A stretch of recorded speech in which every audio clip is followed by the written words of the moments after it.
matchup alone so far is just how aggressive both of these players are. Yeah. The tempo of the game is that much faster. Rumble, rumble. Push, push, push, push. Let's get it. Maybe they have things to do. No allies on this battlefield. Just trying to get out of here. So starting off once again side by side, TripleWreck over on your right, Walla on the left, and one with the hand cannon out, one with the SMG. They're going to meet in mid. Got a couple shots off to start. Pushing back up now, we jump onto TripleWreck. And so he knows he's got Walla up on top of the shrine. Going to get the nade out there. Not sure if he's going to get him using that verticality with some shots, but Walla's going to come in with the first kill. And that took about 20 seconds off the clock with 4 minutes and 35 seconds left to play. Spawning back up in Gulch, now the time is now to play for that power ammo. We saw yesterday how important it is to maintain control of power ammo, and if you can keep the other player off of it, you're going to have the better time. Yeah, well, we saw with that first win of the first engagement, Walla was able to secure that first power ammo. So TripleWreck's going to have to watch out for that sniper, especially if he's going to be standing still trying to draw this power ammo to his right in about 10 seconds. He is, and so we've got Walla just waiting over on the other side. Triple trying to hold him off with a couple shots, but he's got 2 seconds left on that power. He lands one headshot, and now it's going to be tricky because we've got Walla already pushing in, reversing the field, and then he takes him out with a snipe from the ground and takes the power. The movement of these guys, I can't keep up with it. He's jumping around, and you're not really sure, even with the radar, where exactly your opponent is, and all of a sudden, you're already taking shots from the SMG flying through the air. Yeah, so there we had Walla trying to push up on TripleWreck, but he took some shots, and that should have given Triple the opportunity to load some ammo, which he did. We see that sniper loaded over here, and now trying to peek over the top. It is a snipe battle back and forth before we move in with the SMG. Oh, there's that disorienting punch, and he's Walla's still able to take out Triple, though, pushing through that with the SMG fire, and Walla's up 3-0 with 3 minutes, 22 seconds left as we swap to Triple. Oh, there we go. We're already back into another engagement with 2 seconds respawn. This tempo so fast, and he's got to get that final punch. There we go. TripleWreck on the board, 1-3 with 3 minutes and 9 seconds left to play. He was able to keep that one going, led off with the punch, and kind of finished it up with the SMG in another melee. It's like a boxing match out there right now. Essentially. Now trying to take a couple quick snipes. Not able to do it. Going to have to recover in the cubby. But Walla's right there and takes him down 4-1 now. 2 minutes, 53 seconds left to play. So Triple spawning back up. We've got power available on the other side, but it looks like Walla just took that, loading up that sniper, and there it is already. Completely laning. Quick sniper shots, 2 bodies. Yeah. Take down TripleWreck. It is 5-1, 2.5 minutes to go. These players. Yeah. It's pretty amazing. Walla picking up that sniper rifle again, and we can already see that he likes to lead off with that, pushing in, and it's kind of his primary at this point, using that dodge to get a little bit out of that nade. I think some of it still took him, but Triple's able to follow up, get 1 more point on the board. It's 5-2. But if he wants to overtake this, he's only got about 2 minutes left to play. Well, we've seen even in the just 3 minutes, these guys have got 7 kills, and he's got to be really careful. Oh, what? Okay. So that was pretty much the what we saw Walla do earlier, but Triple this time, using the sniper up close, at close range, hits a quick body, finishing it up, and now he gets a nice shot across, finishing it off with the hand cannon. Uh-oh, it's getting close. 4-5 now, dropping under 2 minutes left to play. Let's get that sniper reloaded and make that play for power over on the other side, where Walla's going to be spawning up. Trying to keep him off of it with the sniper rifle, takes 1 shot, misses, get a couple hand cannon shots. If you can get any damage on him, that's going to stop him from picking up that power, but it doesn't look like he was able to. Walla has loaded up that sniper. Oh boy. Triple trying to use the height, and then jump off the height. Hand cannon shots, 1, 2, 3. SMG with a melee should be able to finish it. It's tied up now. Minute and 25 seconds left to play, and it looks like Triple's really starting to get a feel for it. That's such a funny engagement, having them both right next to each other. You've got these giant sniper barrels waving around at each other. Oh, and there's Walla going down. Triple taking the lead. First lead of the game. He's come back from, I think, a 4-point deficit at the beginning of the game and is now leading 6-5 with 1 minute and 6 seconds left to play. So it's coming down to it. We've got Triple laning that. Some of those pulse rifle shots coming off. He's got him low, and we know he's going to have to back off somewhere to recover. So right now, it's just all about running away and making that work. Walla now pursuing, pushing up through Shrine, taking a second to reload, and now we got to figure out how to reset this engagement, considering you follow too long, you're going to get beat. Well, in this last minute of the game, we're going to start seeing these supers, and whether or not Triple's going to have his or whether he's going to decide to pop it, and he does pop it. Counter arc. Yeah? You have a word after arc? Yeah, I'm not sure. We had Triple coming down with the smash when Wall was trying to push up with some of the maneuverability. Oh, no. Here we go again. He's got him twice with the same. Oh, that's 8-5 now, and TripleWreck really starting to pull ahead. 20 seconds left to play here, and now it's time to zone that out. Tries to take a shot. Walla slides in under it. Now Triple's going to have to back off with some damage on him and push under to Temple. Dropping back to Wally. He's going to try to cut him off by dropping down through the drain. And 10 seconds left. He knows he's probably not going to get 4 kills in 10 seconds. All right, well, that will be game 1 going over to TripleWreck. Your enemy has And we're seeing a lot of sniper play in this because... And it's kind of like, okay, well, yeah, this is... Oh, yeah, they're really good at sniping. I Oh, forgot. yeah. Yeah, people are good at this, and it does actually matter pretty much in the game. So it looks like we're going to our favorite map. We saw it a bunch yesterday. I'm sure we'll see it a bunch more today. Burnout. Essentially Burning Shrine Part 2. Been modified a little bit from the original D1 map. And, you know, just change up some call-outs, shorten the beach a little bit, and take away the sun. I'm actually pretty happy that sun's gone. Yeah, it's nice. Starting off, Walla taking the first kill, going up 1-0 in the first 10 seconds. We had a face-off between him and Triple at the bridge. Getting that nade out there with the start. What a quick follow-up. Getting the pulse shots, following up that grenade, knowing exactly where it was going to pop up. Controlling spawn is also something that we should talk about. Oh, absolutely. And it was important to note that TripleWreck actually didn't spawn right next to that last engagement when this power ammo came out, because this is the first power ammo that appears on the map. TripleWreck didn't actually spawn over by that power ammo, so they actually had to fight for that one again, even though it had been up for another 30 seconds. Yeah, well, I mean, we've got 3 kills on the board already, but at least 2 of those came with a nade and then follow up with an SMG or a melee. Yeah. And now we've got a quick shot being taken by Walla, not able to land it. Here we go, we got a body, and he's going to follow that up with the SMG, take down Triple again, 4-0. This is looking like the start of the last match, but don't forget that Triple came back from about this same deficit to win the match. As soon as you get that sniper rifle in his hand, you gotta watch out, because he's not going to be able to get that sniper rifle. You can follow that up with the SMG, takes him out, had some good hand cannon shots there, and now Triple's going to have that opportunity to pick up a little bit of extra snipe ammo, pushing over East Tumbler, trying to get to the point where Walla spawned in. Gets a nice body on it, follows it up with another shot, takes him out 2-4 now with 3:30 left to play. I'm kind of convinced that TripleWreck's just spotting Walla 4 kills at the beginning of each match, just so he can showboat a little bit. Just a friendly, hey, here you go. I don't know if it's so friendly if he's coming back. Now we know Walla's in here. He's jumping out. Oh, and Triple's not able to use that close range shot that we saw last match. Walla takes him down. 5-2 now, and there is still a little bit of a gap there. Throwing the nade across the map, using it more of a decoy though, looking out through big door, waiting for the slide out, gets a nice body, and now he's gonna have to push up before Triple can reverse and set up a pick for him. Now bouncing around the outside of this corridor in the middle yard, he's got him over on his right. They're using all of that movement. It's an SMG off. He had 1 HP left. 6-2 now. Surviving with barely any health. 4 kills left for Walla to take game 2. Or 2 minutes and 42 seconds for that. Either way. But the pace of this game is going a little too fast. I don't think we're going to time. These players are furious. Fast and furious. Okay, I was like, they don't look too mad. 2 minutes and 30 seconds left. 3-point deficit with Walla on top, 6-3. Picked up, and we've got Triple on the screen now. Picked up some more of that sniper ammo.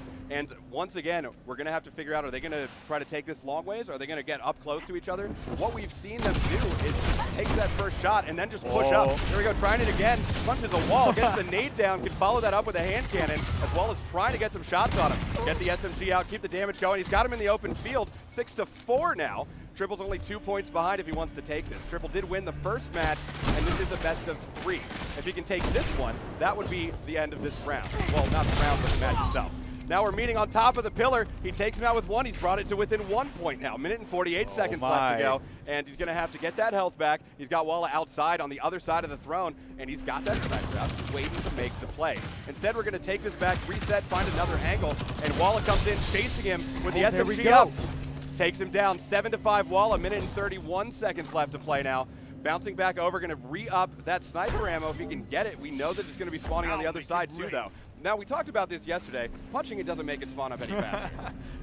I mean, we'd like to think it does, but it doesn't actually. So I love how these players have been using the sniper rifle in the beginning of every engagement, no matter the range. Just because even super close, they're taking that quick no-scope, and then, well, here we go. We got another sudden battle. Yep, trying to take that shot. We've got Walla, and Walla does have his super up as well. We've still got a minute left to play, so they don't have too much urgency, and Walla right now is just playing to keep that lead because he is up 2 points as we drop under and fall into the last minute of play. Moving up to Big Door, we have to assume that Triple's going to be getting his super quickly as well. Takes a shot, that's 2, and that's another. Walla seeming like he's probably looking pretty good for this one. 8-5 with 40 seconds left. There's a headshot. 9-5. We might be going to that 10-kill cap in this round. Wallace snipes are really starting to connect, pushing back up through center. He sees Triple outside, tries to get a shot off, not able to follow it. And now SMG out. No, sorry. Pulse Rifle out. I'll just say what I want. We've got the Arc Staff out. He keeps punching him. Trying to get away. If he can take him out of this, that would be something. And now going to try to snipe him off of it.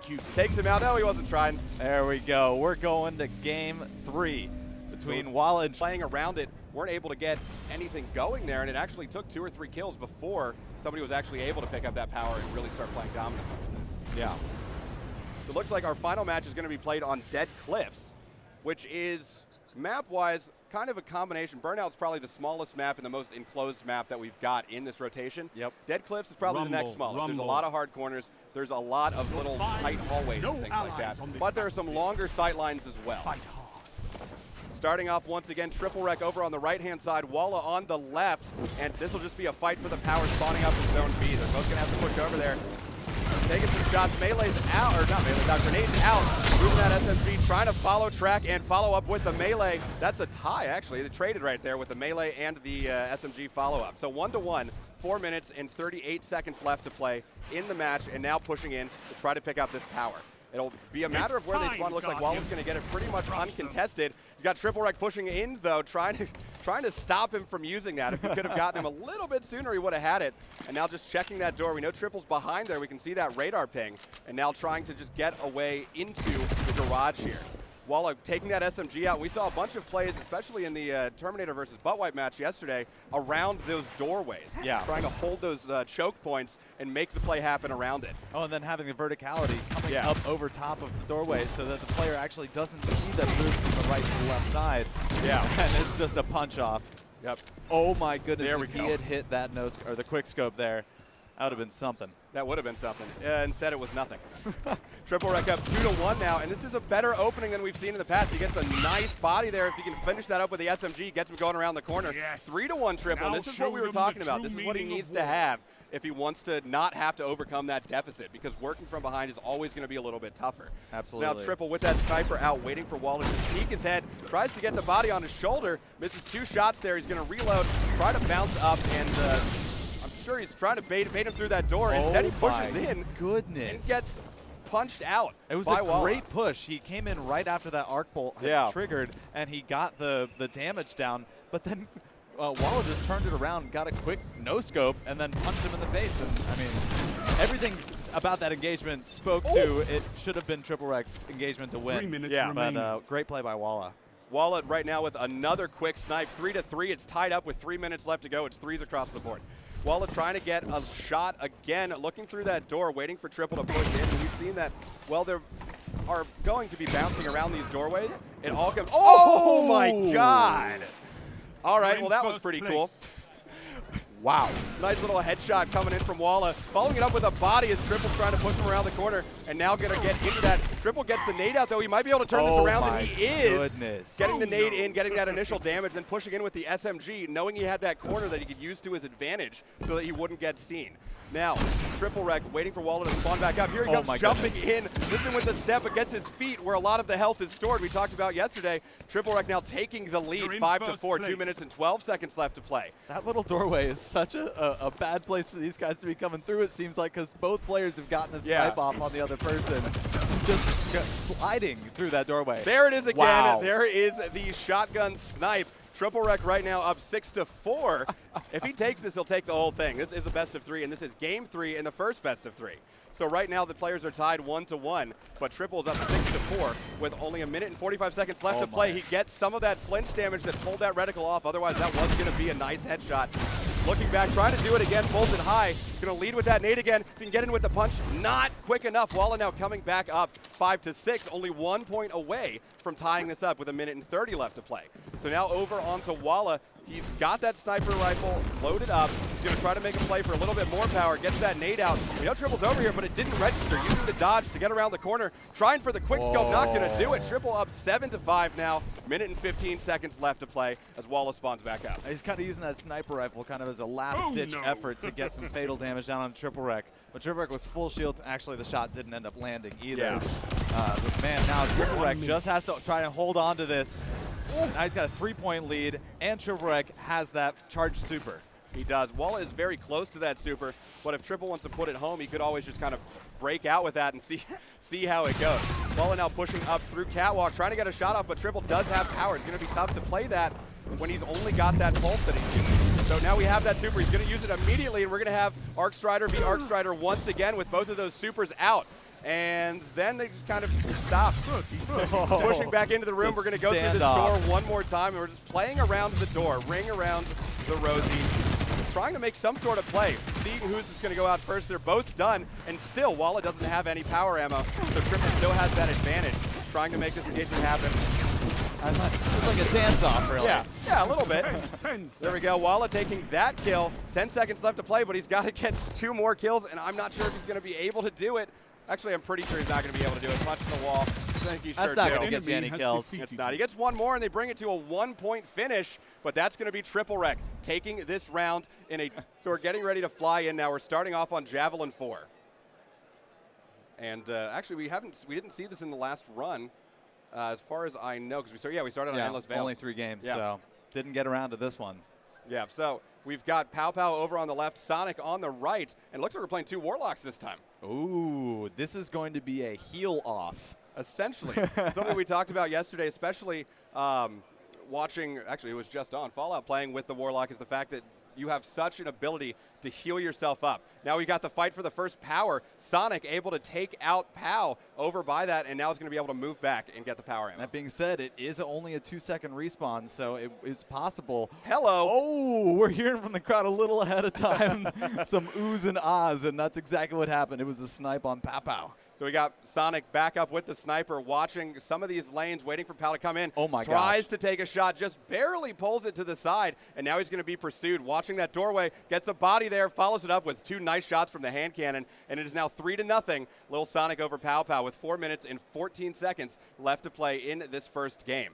Jumping back up over Rocket, we're seeing some of the same sort of style out of there's a nice headshot again from Sonic. We're seeing some of the same sort of play that we saw from Terminator yesterday, especially on this map.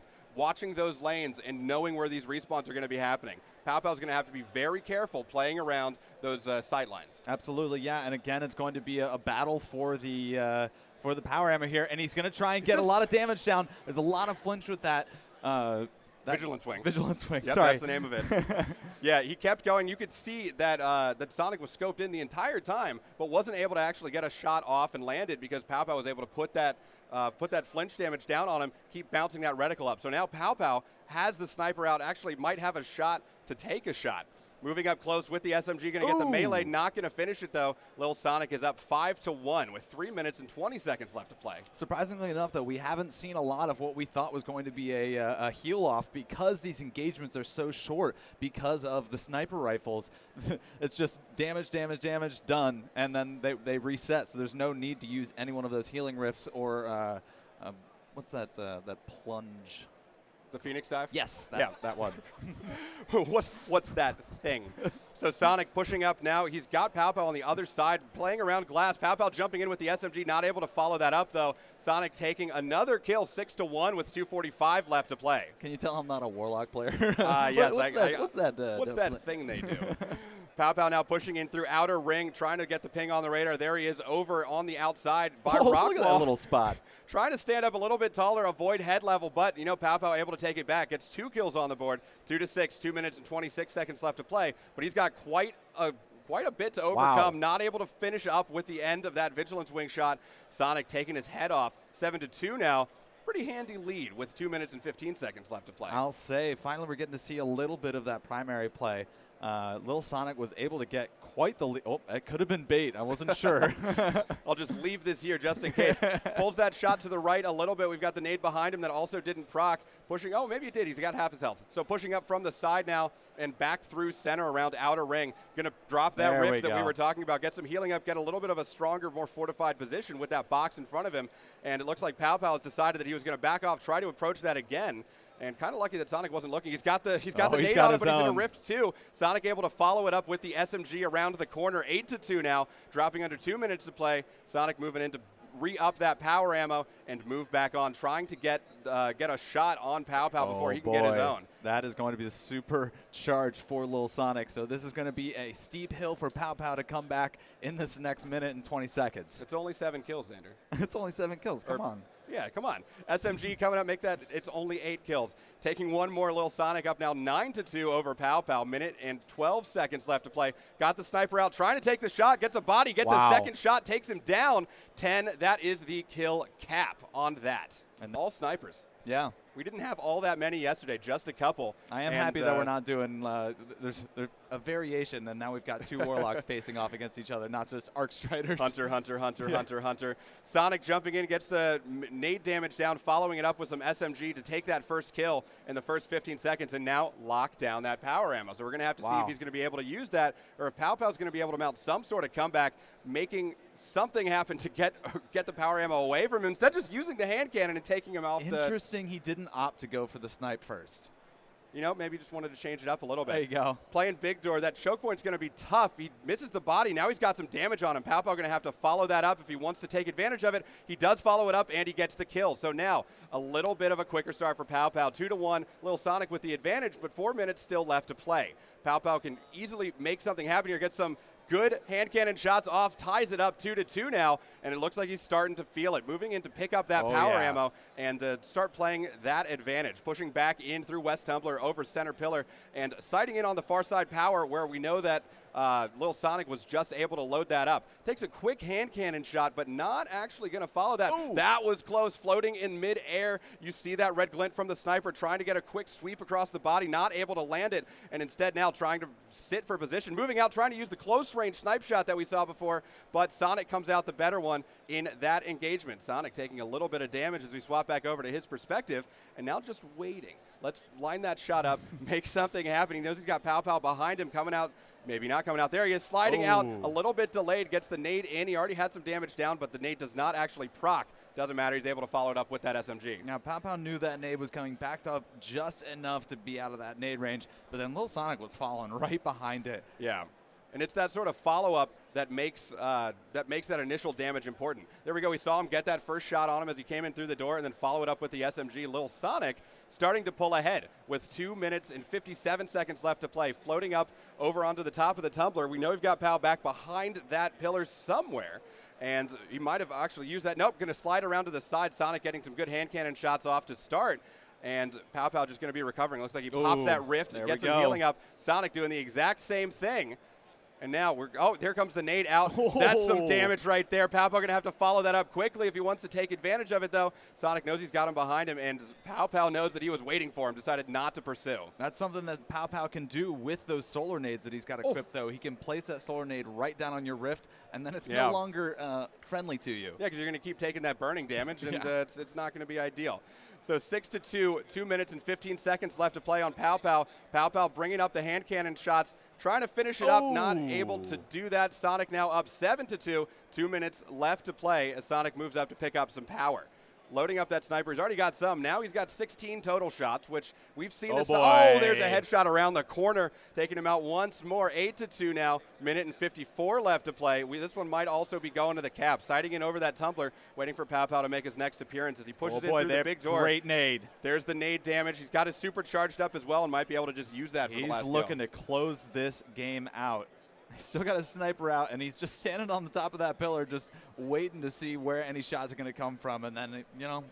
Yeah, we'll see how it goes. So we know we've got PowPow outside, trying to get the sweep across, not able to follow it. He had that flinch damage. Here comes the super, pushing out the storm treads, but PowPow takes him out of it.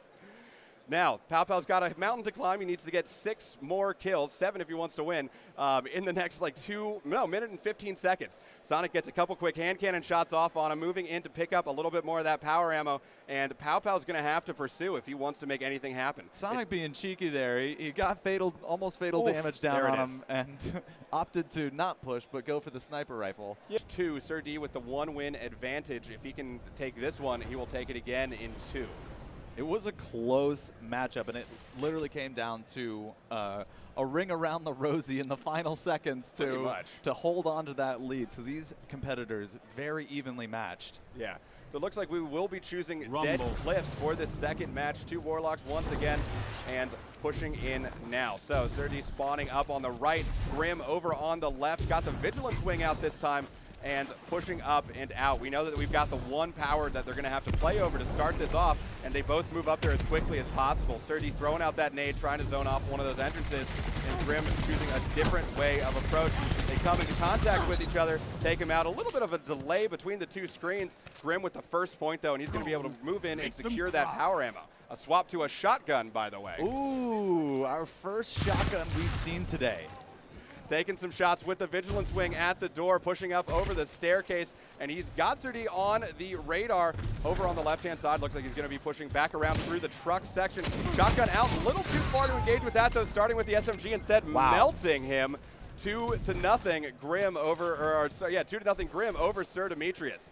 So now Grim pushing back through and just bouncing back and forth between these 2 spawns. We've got Power spawning up in front of him, and I think, there's SirD also spawning up in front of him. And there is the SMG play. Well, we didn't see this last time. Yeah, we were talking about that SMG a little bit. He actually switched over to the Vigilance Wing, and now he's using that SMG. And all of the ranges on this map tailor really, really well to using the SMG. And so far, we've seen the 3-0. He's using it, and he's dodging around. Wow, quick snipe. Nice body there from SirDimetious.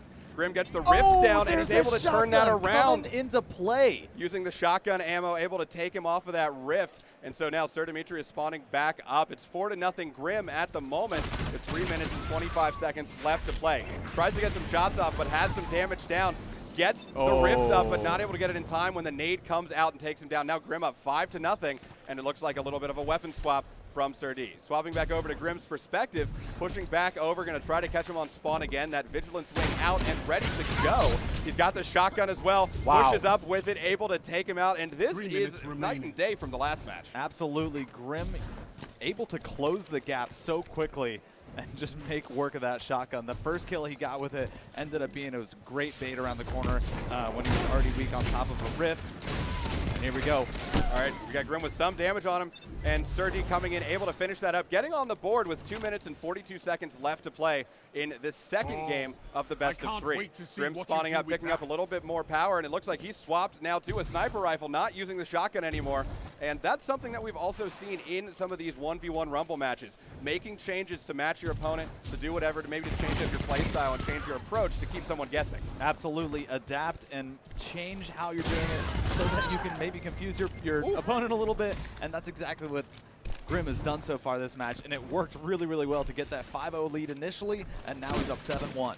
Yeah, and so it's something that we actually saw yesterday, especially in that last match. Oh, there we go. Grim going down, another point on the board for SirDimetious. But yesterday in the match between Cammy and True Vanguard, when they were playing at the end of the day, going off meta. And and there comes the snipe from SirDimetious. 2 minutes left to play and only a 4-point differential, so very, very possible to come back from this still. Absolutely. SirD's starting to warm up a little bit with that sniper rifle. He's keeping those distances that he feels more comfortable with, especially with Grim starting off with that shotgun. He's adapting as well. Yeah, and something to note, we did talk about it before, but trying to zoom in using that. Oh, there's a quick snipe from Grim on SirDimetious. And Grim before was using that Vigilance Wing to get the aim knocked off, essentially. And so that was the reason that SirD wasn't able to land that shot. With a 6-point difference now, there's a body from Grim over on the other side, coming in, finishing it up, and that one is going to 10. So we're going to game 3. So we're getting ready to fly into our final map now. A couple last-minute little tweaks, changes, things like that. You know, just looking, seeing what's going on. Let's do some inspection over with SirD on the right. We've got Grim on the left once again. Now we see Rumble. Burnout. We've seen this map before. Once again, Oh, Burning yeah. Shrine Part 2, Electric Boogaloo. Grim spawned up over on the left, SirD on your right as we have the dual screen, and I think there still is a little bit of a delay here. Some shots exchanged. Grim getting the worst of it, but both of them taking a little bit of damage. Grim charging back up, and it's going to be a play for this back power. Pushing back over the bridge now with a ping on the radar to the left. We're probably going to have to watch out for SirD coming around on his right-hand side through East Tumbler as Grim loads up that sniper, pushes back over the bridge and then into West. We've got SirD over, pushing in, trying to get up the stairs and get away from that to heal up just a little bit as he took 2 nice shots from the hand cannon. Pushing up now, trying to quick snipe, not able to do it, and that's SirD on the board first, 1-0. It's interesting to note that these guys normally, before that first power, you have that first engagement and you have a point on the board, which is usually what leads to getting that power ammo. Yeah. And they didn't. They shot each other a couple times. Grim was able to gain control of that side of the map, and SirD backed off. But then SirD got the best of him, and we're tied up 1-1. That's right. Now we have about 4 minutes left. Shooting a little bit over at Grim, trying to keep him off of that power ammo. And now it's once again, we have a lot of these kind of playing around the post, and then it turns into a matter of, all right, you know what? Rather than trying to pick this up and pull it, we're going to see who can kill each other first, and then we'll be open to grab that. The nice thing is, especially here, once you respawn, it's likely, if you're fast enough, you can push in and get this other side. But in this case, Grim was able to push back over across the map and get him, and able with 0 health to still jump up over top, use some verticality, and get that kill. He was pre-aiming. So he knew that he was going to be jumping up, trying to use that lift to get the jump on him. Yeah. But I mean, and then he ended up getting the jump on him. But yeah. So now Grim, absolute around the corner, going to wait to heal up just a little bit, gets the SMG out, trying to get some more shots on SirD. He is leading at the moment 3-1 with 3 minutes and 8 seconds left to play. And we've got SirD up on top of the bridge. Some hand cannon shots, and he was still able to follow it up and finish that out. Almost looked like around the pillar. Yeah, he's doing a little bit of wanted there, curving those bullets. A little bit. So now Grim pushing back through center, jumping up over the West Tumbler. We've got SirD up on top of the staircase, gets the grenade damage, following it up with the shots, and that is the 1-2 punch that you need, especially if you want to bring yourself to a 5-1 lead with 2 minutes and 39 seconds left to play. That's right. Grim pushing back across the map, trying to catch SirD on spawn and also pick up this power, siding in across the tumbler. Doesn't have any pings on the radar yet, so it's going to be a matter of who can get what first. Looks like we know exactly where SirD is now, loading up his sniper rifle over on the far side, and now they're going to meet on the bridge, using that as a shotgun, essentially, taking the shot, following it up with a melee, and now heading back outside, where SirD has spawned up once again. If he can control this and get the shot to start, he'll pretty much have him at his mercy, but SirD gets the first shots, but Grim able to keep the aim up and follow it 7-1 now with 2 minutes left to play. That was a great use of the high ground. A lot of the shots, if he's aiming down, they're going to be hitting SirD's head, and so he's able to get up, and he's had a strong, amazing couple of plays together so far. Yeah.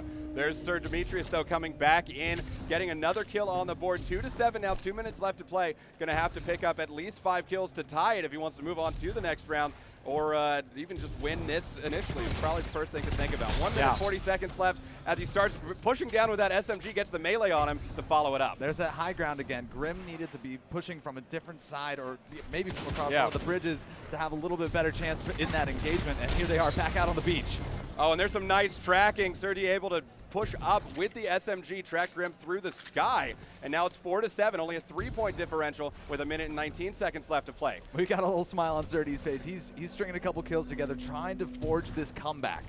And still out with the sniper, going to forego that power ammo.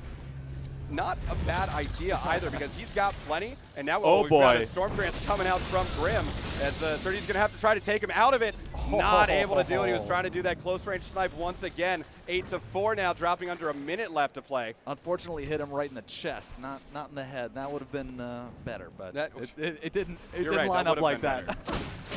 SirDimetious spawns back up. The super is done, trying to take some shots here. Not able to finish it up. Grim is 1 point away from getting the 10-4 and going to the point cap. Coming down now, picking up some more of this. And there's the last snipe. Goodness. Headshot to end the game, end the match. That's Grim taking out SirDimetious. Bullets hurt no matter what happens. So we're getting ready to fly in now. We'll have FrostBolt over on the right, Lumi over on the left, and we'll be just waiting eagerly to find out what map we're going to be dropping into. Endless Veil. Endless Veil. All right, our wait is over. Maybe you were a little more eager than me. I'm not sure. I was looking for it. Looking for it. All right, looks like we should have this Rumble, almost back rumble. to sync. A Titan. One of them is a Titan. Okay, yeah. So we've got FrostBolt playing the Titan, Lumi playing the Hunter, starting off opposite sides of this. And this is the map that we talked about before and how it's one of our longer maps, longer sight lines, a lot less smaller kind of cubbyhole areas where you can get trapped when it comes to shotgun play. Lumi sliding around to the side, just trying to find FrostBolt, who's back here waiting for Lumi. Now, once again, Luminosity is going to be able to grab that power ammo first, which is going to give him that advantage. He's got a sniper out, much like some of the others that we've seen. Got a nade off to the side, starting with some hand cannon shots, gets the nade out. He doesn't proc. Trying to follow up, though, SMG, and melts FrostBolt to put that first kill on the board. So something to talk about with us having our first Titan in this tournament. That armor is going to be a little bit higher, a little bit harder to take down, although the mobility will be a little bit different from what a lot of these other classes are. Wow, Luminosity, very low, cannot get away. Continue with your point. I was saying the engagements are going to be a little bit different because of the higher armor, the more shots you're going to have to put into that guy, unless you end up with the sniper rifle. Any of that power ammo will take him down at about the same speed. But Exactly. Now Luminosity show pushing them up, the getting true some of that meaning power of ammo. war. It is still tied 1-1, but we've dropped under 4 minutes left to play here. We've got FrostBolt on radar down in the drain, trying to get a quick sight in with that sniper rifle. Nothing going. FrostBolt looks like he's pushing up somewhere on the other side of that wall. Nobody really wanting to peek that corner. This is kind of something that we also saw yesterday. A little bit of more cautious play when you've got these snipers out. And now we've had a lot of matchups in that central lane with Luminosity coming out on top in that one. Going up 2-1 now. 3:30, 3:20 or so left to play. Looks like it's not making too much of a difference with oh my goodness. There's a snipe. FrostBolt feeling it. We can see that. We saw the impact of that in the faces. There's another. Lumi's got the sniper out, sighting down that lane. He's back behind you. He's got 2 shots in him from the hand cannon. Gonna have to heal up a little bit. Pushing out again with the SMG, which we've already seen him get some. Suppressor nade out. Let's see if that actually hit him. We can't see it from this angle. Nope, it did not, but Lumi goes down. Oh, he had 1 HP going around that corner. Couldn't it didn't even matter. see any health bar. Could not. So now 3-2, Luminosity still has the lead. Spawning up on some power ammo. Going to pick that up, get that sniper out again. We've already seen a couple nice shots there. There's finishing it up with the headshot across on FrostBolt, and a couple more for good measure. I'm going to take your bullets and I'm going to shoot you with it. That's pretty much exactly what happened. Okay, there's a body going to try to push up now. Follow it up with the hand cannon, but FrostBolt able to escape down into the temple. Lumi trying to drop down and cut him off through drain. He had already passed through, so back up into mid it is with that SMG out. Back over to the Dire Promise, getting some of those hand cannon shots out.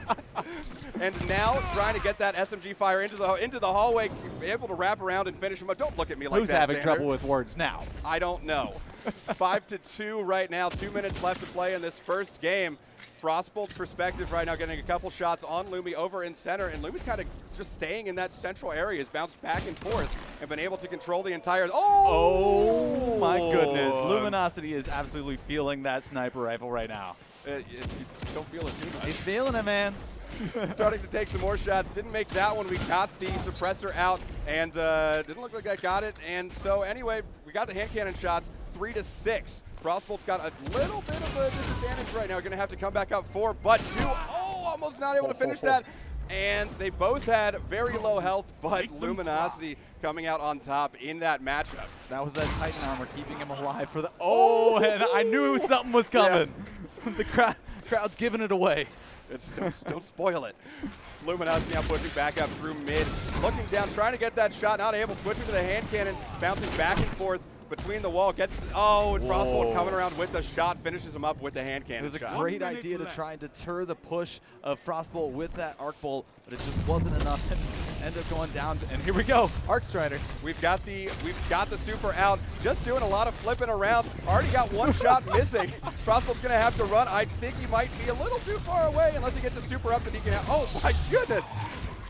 He got him eventually, came back up right at the end, spraying a couple bullets up there, and Luminosity up 9-4, only 1 more kill to hit that 10-point cap. I thought he was never going to stop dancing. You've got 30 Just seconds. moving all around, jump up, jump down, is what would come before that normally. Luminosity now pushing up. One more kill needed, taking a couple of those shots, but now we've got the Sentinel out. FrostBolt putting one more on, but he's going to have to get 5 kills in 20 seconds, and that might be tough. Might be a little bit difficult. He can throw that Captain America shield around a little bit. Help make it better, but I don't make some. There we go. It bounced off at an awkward angle. Trying to get at least one more on the board with the hand cannon. Get the nade out there and followed it up. Okay, but still a 3-point win in game 1 for Luminosity over Frost. These should start going a little bit faster as we had all of our competitors so far. This is our final matchup of new competitors. Yeah. So setting up in between games will be a little bit quicker. Yeah, I think we do have most of our controllers saved up.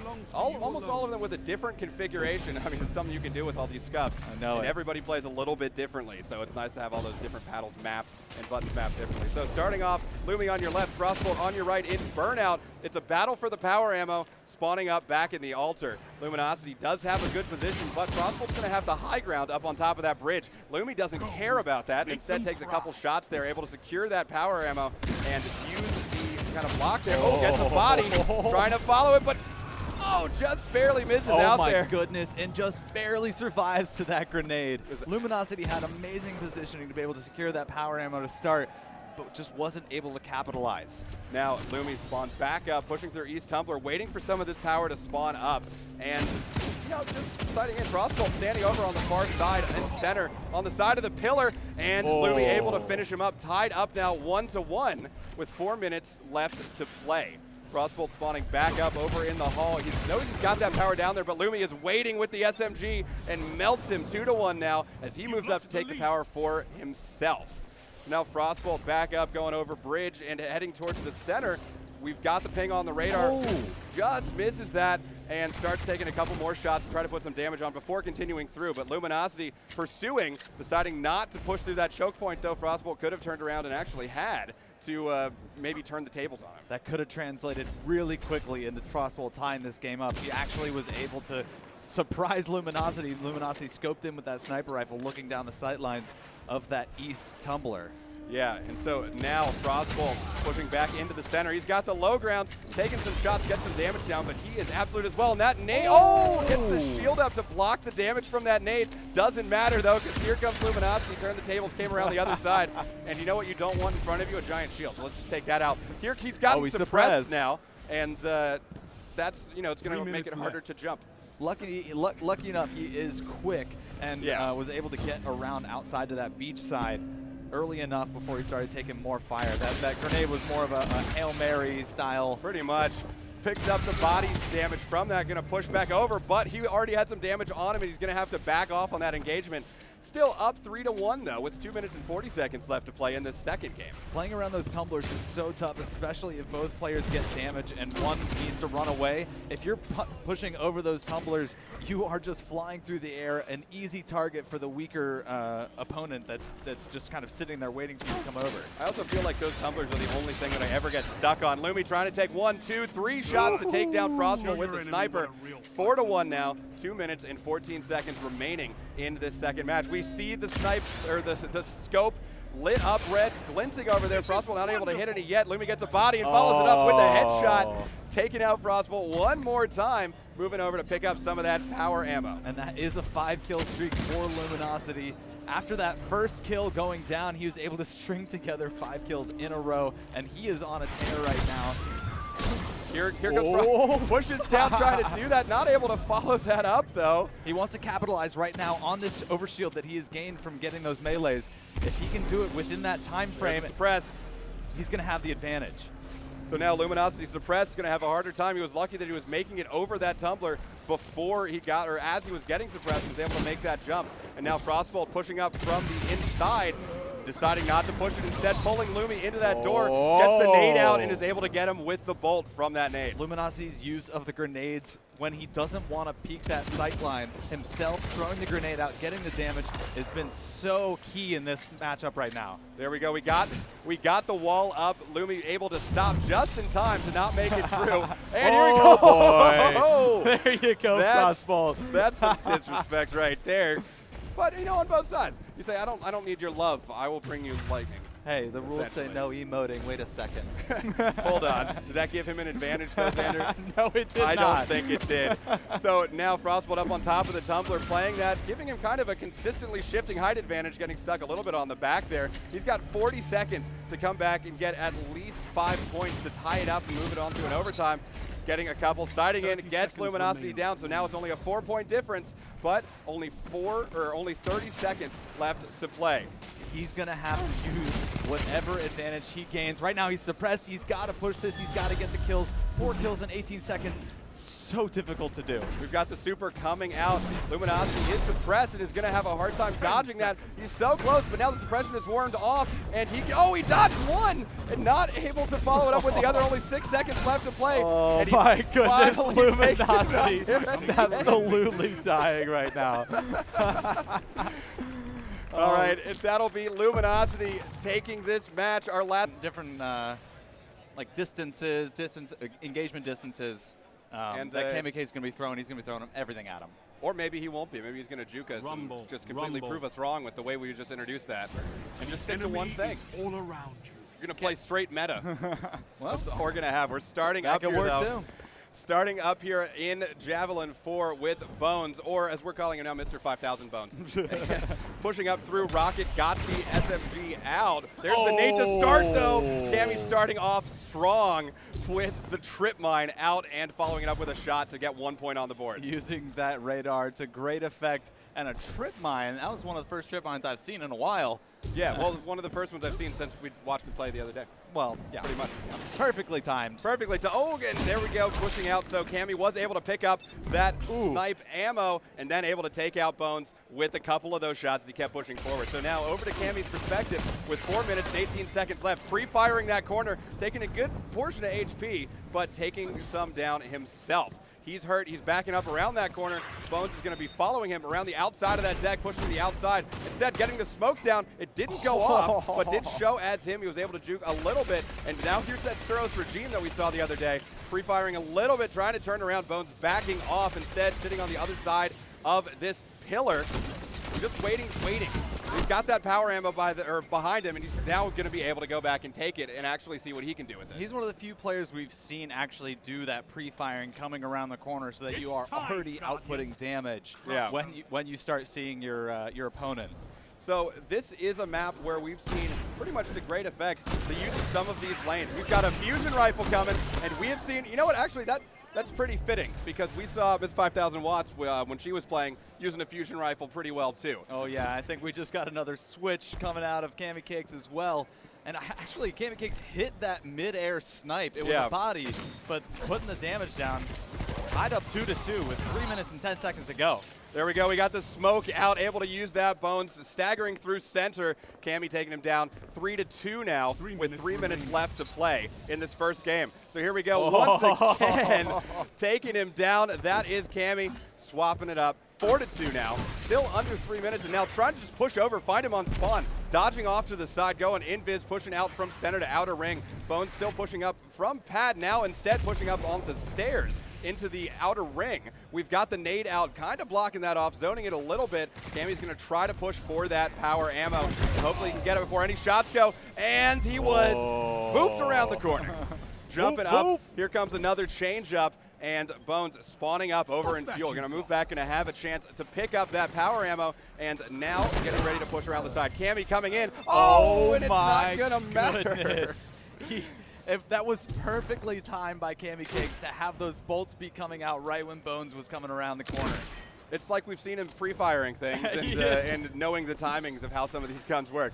So now we've got Bones playing with one of those 3-burst sidearms and missing getting missed by a few shots from CammyCakes over there. There's another fusion, and Bones changing it up one more time, trying out something different.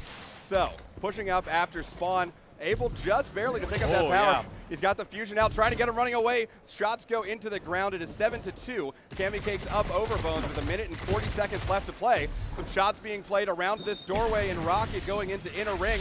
We got the smoke out from CammyCakes, but the healing rift dropped on the side. So Cammy's going to have to be careful pushing that if he doesn't want to go against an armored Bones while he was sitting on there. Yeah, using those nades and the smokes to try and Bones getting out primaried. And they were using those grenades right in that doorway just to kind of prevent the other from coming through, trying to just slow down that engagement. Both players taking a lot of fire. Oh, wow. Wow. Let's talk about accuracy. He's going to try and take advantage of that Desperado, getting the next engagement as fast as he can. It's Bones. bouncing back. Better watch out. It's bouncing back and forth between these as he gets the tether out. Only one more kill remaining until it gets to the cap. And so CammyCakes throwing that tether down on the power ammo, then pre-firing the corner as Bones runs around it. Nothing but yellow numbers there. It was all yes, white all numbers. headshots. What am I talking There about? we go. Bones pushing through with the fusion, able to get the kill there, putting one more on, but there's only 30 seconds left. Now we're switching to Sturm and Drang from CammyCakes, who misses a jump here, but gets one shot to start, pushing it back around to the side of that, and still able to use it, get that 10-kill cap, and so we're flying down now. We're going to Endless Vale. Again, one of the longer ranged maps that we've got. CammyCakes, if he wins this one, we'll move on to the semifinal. And if Bones takes this one, we'll be going to a game 3. No one else will. So starting off, CammyCakes over on, okay, nope, now it's no more split screen. We're starting straight off with Bones, pushing up now through center. And again, it's going to be a fight for the power ammo, spawning up at Shrine. Already dropping the Rift right there, getting a little bit up just in case it had gone down. We've got Cammy on one side, Bones on the other of this central pillar. Trying to get some fire down with the auto rifle, not able to make it happen. So it's going to be CammyCakes pushing in and picking up that heavy ammo. There, oh, nope, not going to do it. Not going to take it, just going to play around it. So instead, we've got Bones pushing back over through the side. Cammy's going to take him down with the hand cannon after a few shots landed. And here comes a change in weapons from Bones. So I'm wondering, are we going to see a no power game from Cammy like we did at the end of yesterday? It's possible. He hasn't opted to go for it quite yet, instead defending it, seemingly. Yeah. Just bouncing around it. Oh, wow. Okay, so we saw this play the other day, and it was a complete surprise to us coming out from the side. Okay, now we do go and we do pick up some heavy, but it'll be a fun surprise when he pulls out that energy. There it is. Ooh. And here, okay, at some point he's going to start laying down shots with that. There it is. Just start and he start can bouncing bounce them. those off the wall, and explosive damage all around. They kind of curve around the corners if they lock onto the enemy. I have to say, Skyburner's Oath, probably not one of the weapons that you ever expected to see. And using a linear fusion rifle against the body and not able to follow it off. So we got Bones putting another kill up on the board and swapping pretty quickly off of that power. There we go. We see it's the movement. It's switching around over to a shotgun. Avoiding any fire coming around from CammyCakes and just getting in close with that shotgun. That's exactly what Bones needs to do. So CammyCakes trying to get those Skyburner's Oath rounds bouncing around those corners, gets the skip nade out, got some damage on Bones. He's going to have to be able to follow that up. He's out in the open there. Oh, no. Gets another shot, and Cammy's able to pick up that power. Bones spawning back up. Yep. Bones spawning back up, and Gulch moving over. Just a couple seconds to wait this out, so hopefully Cammy doesn't get around too quickly. But here he is. Bones able to take him down, though, and get that power in peace. Yeah, it was really nice use of that that head glitch, only appearing half of his body, taking some shots at the advancing CammyCakes, and he's only 1 point down right now with 2 minutes and 42 seconds left. Sure, this is a much closer match, but here comes Cammy jumping in, taking Bones out with the shotgun. 5-3 with 2 minutes, 35 seconds left to play, and Bones almost deciding to change something up instead, going back, taking some shots, drop that healing rift. We've got Cammy on the other side of this pillar doing something, but we're not seeing anything else. Oh, there's backing the off, fire. Backing off, getting the Skyburners firing over the top, and he's not there anymore. Baited him into that corner and was able to take him out from behind. Vanished out of sight. And just Bones looked down in the corner, nowhere to be found.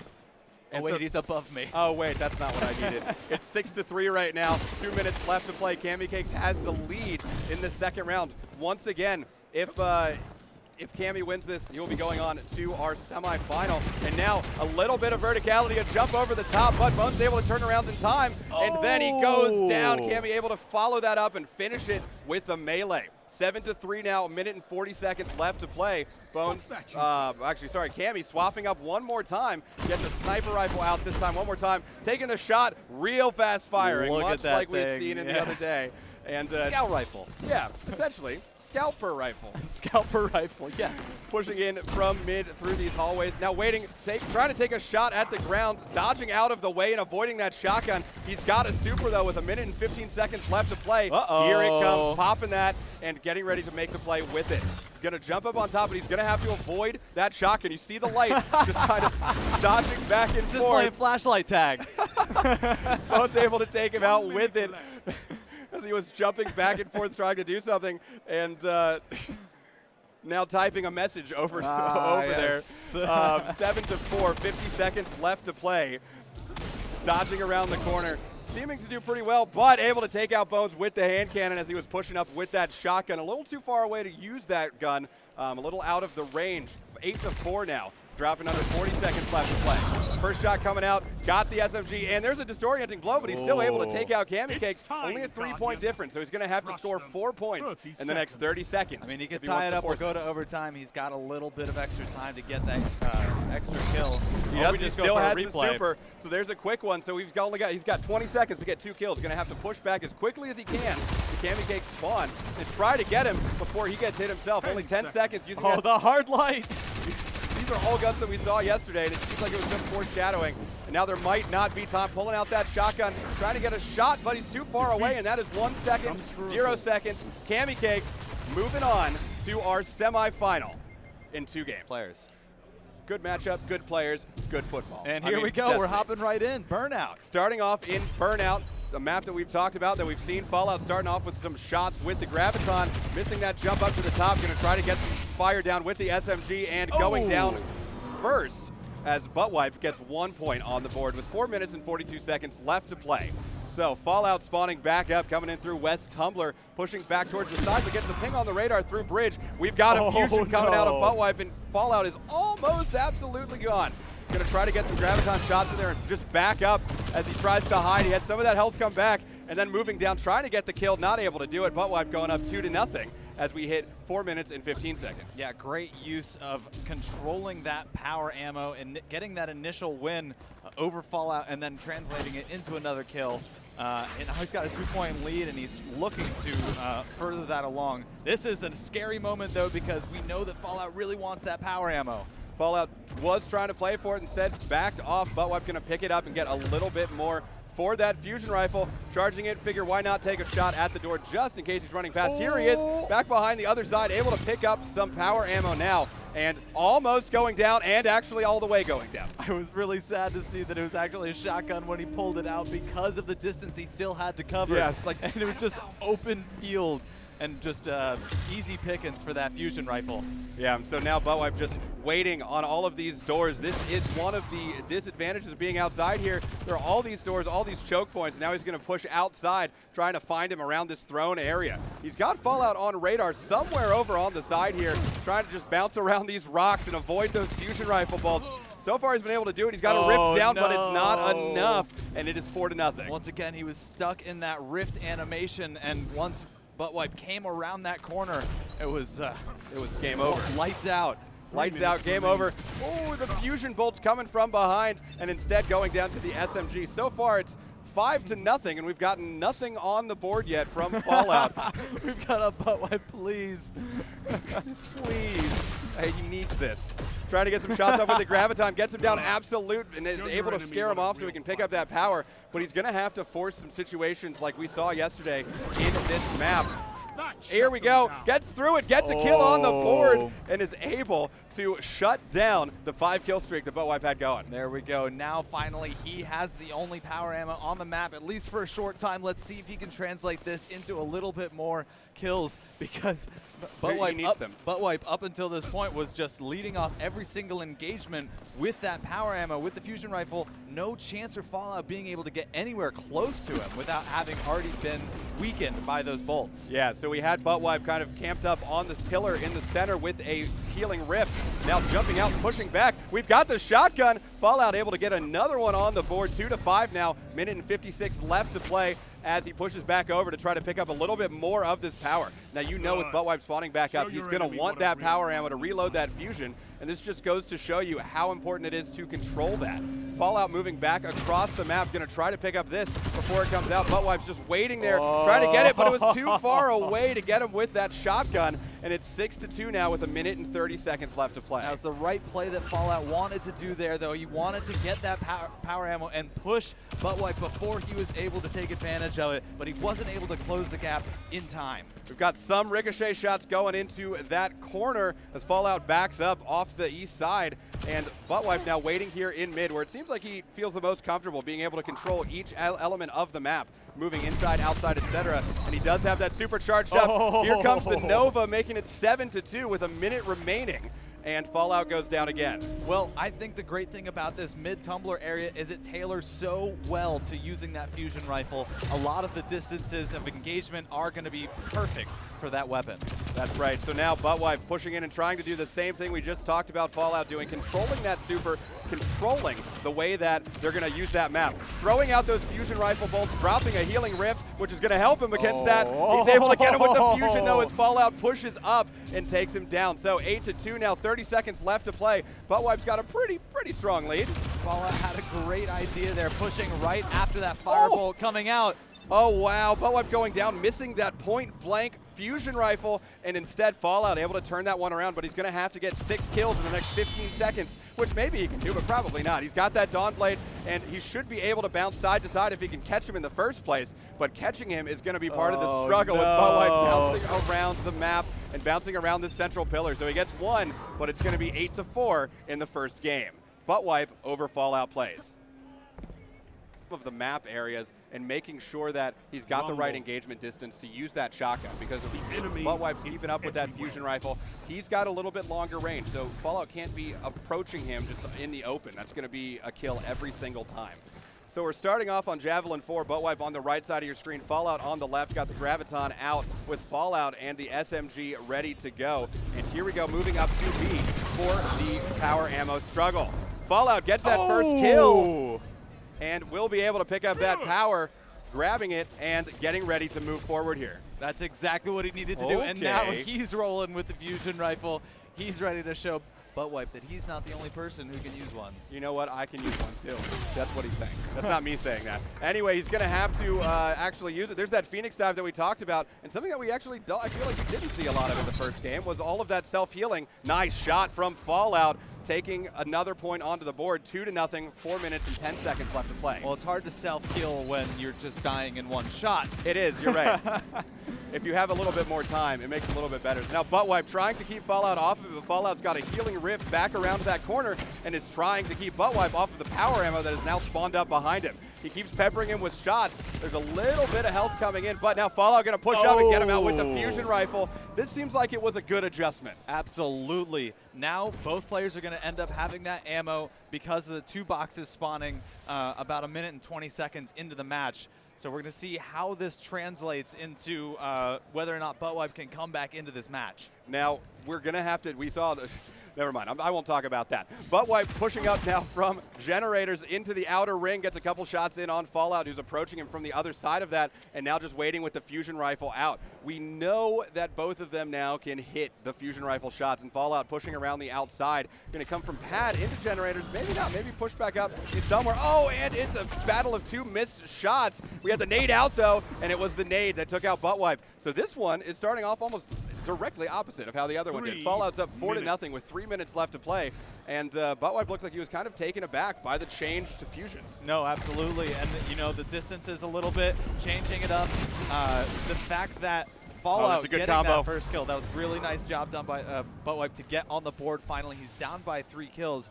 Fallout with that fusion rifle wanting to control the pace of the game with being up by 3 kills. Yeah, so now Buttwipe trying to peek out from the center area, and Fallout just trying to pepper some shots in there so we can pick up that power. Yeah, he's using those crispy Scuff Gaming paddles to be able to pick up the power ammo while aiming down sights and firing.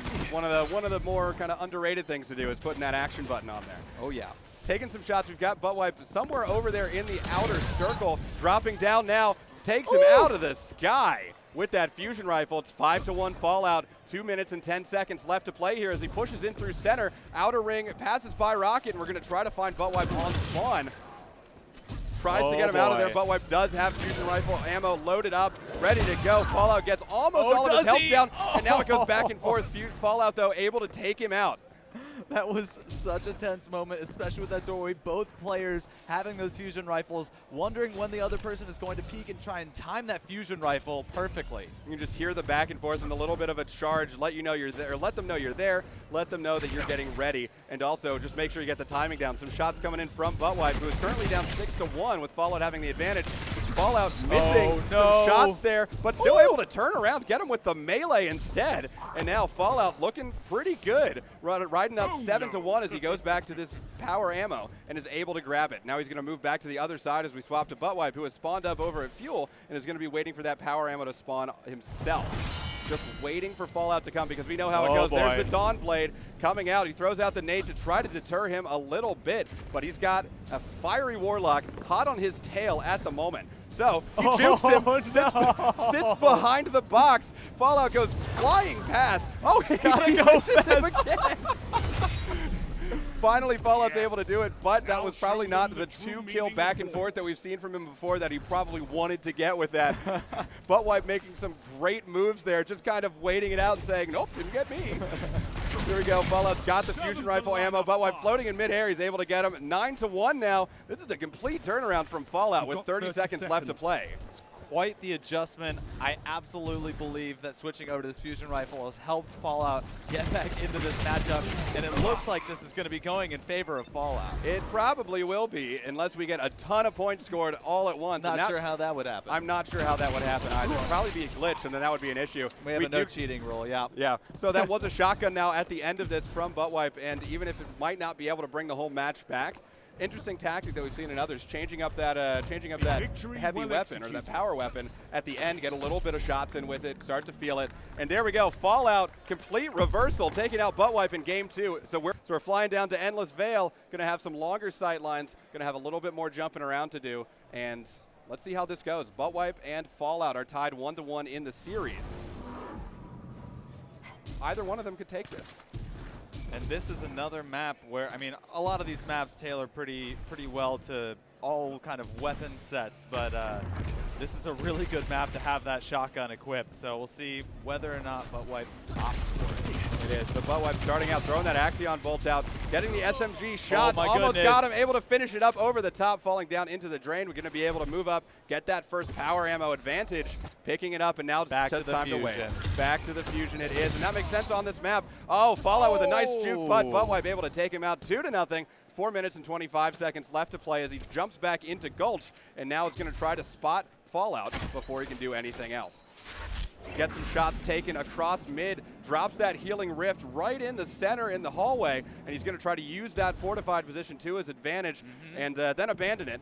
Bouncing back and forth over the drain, just trying to get a beat on Fallout, who's proving to be a little bit shifty right now. Yeah, he's trying to predict which power box Fallout was going to opt for, and now we have both players. Oh, now we have both players with that fusion rifle.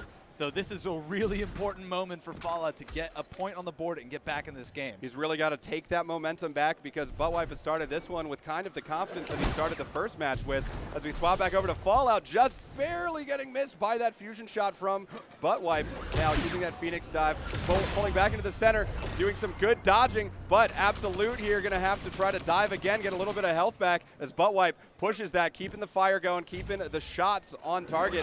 Health is back now, time to push up. He's got Fallout or ButtWipe right in front of him, takes some shots, only gets a little bit of that health, and then ButtWipe taking him down.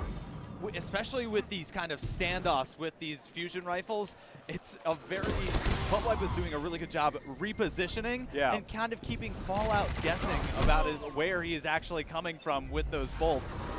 Because if you're trying to pre-aim or pre-fire at one spot and your enemy keeps bouncing around like that, I mean, that's really difficult to deal with. So ButtWipe's done a really good job, especially in that last engagement. And now it's served him well. He's up 4-0.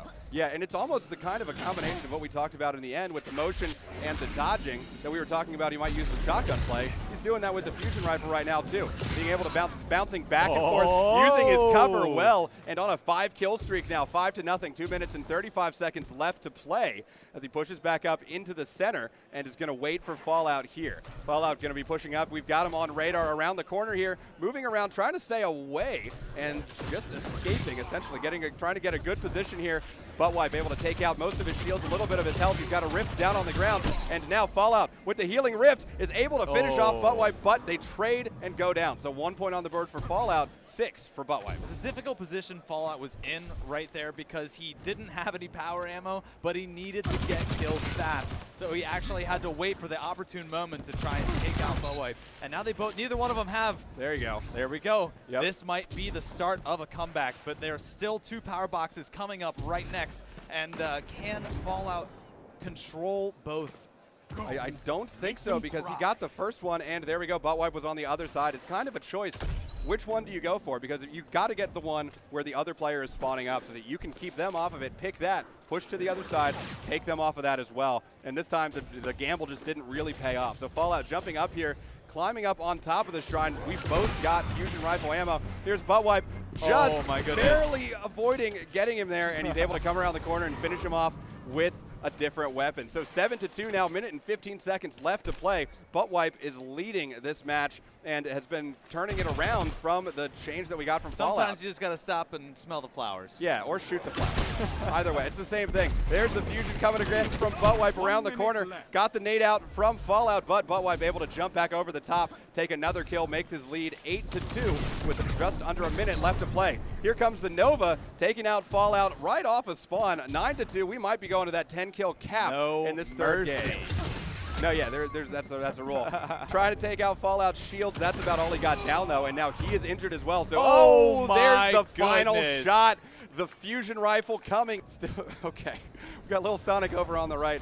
Made in America over on the left, going by America Rex this time. Ah, yes. Sonic listed as "Give me my money." I believe he said that once or twice. Once or twice, yeah. Yep, yeah, it has been said. So we're starting off, we're going to be starting on Javelin 4, or as Bartok said yesterday, Javelin 4. Yes, all right, well, we will see just what these guys are going to do, especially moving forward for that power ammo. We've got a couple of adjustments happening at the moment. This is an got to switch that field of view. Yeah, oh, that's true. Got that field of view all the way up to the widest that it can be, one of the benefits of running it the way we are, but making a couple other changes still that we hadn't made before. Looks like everybody's going to do it.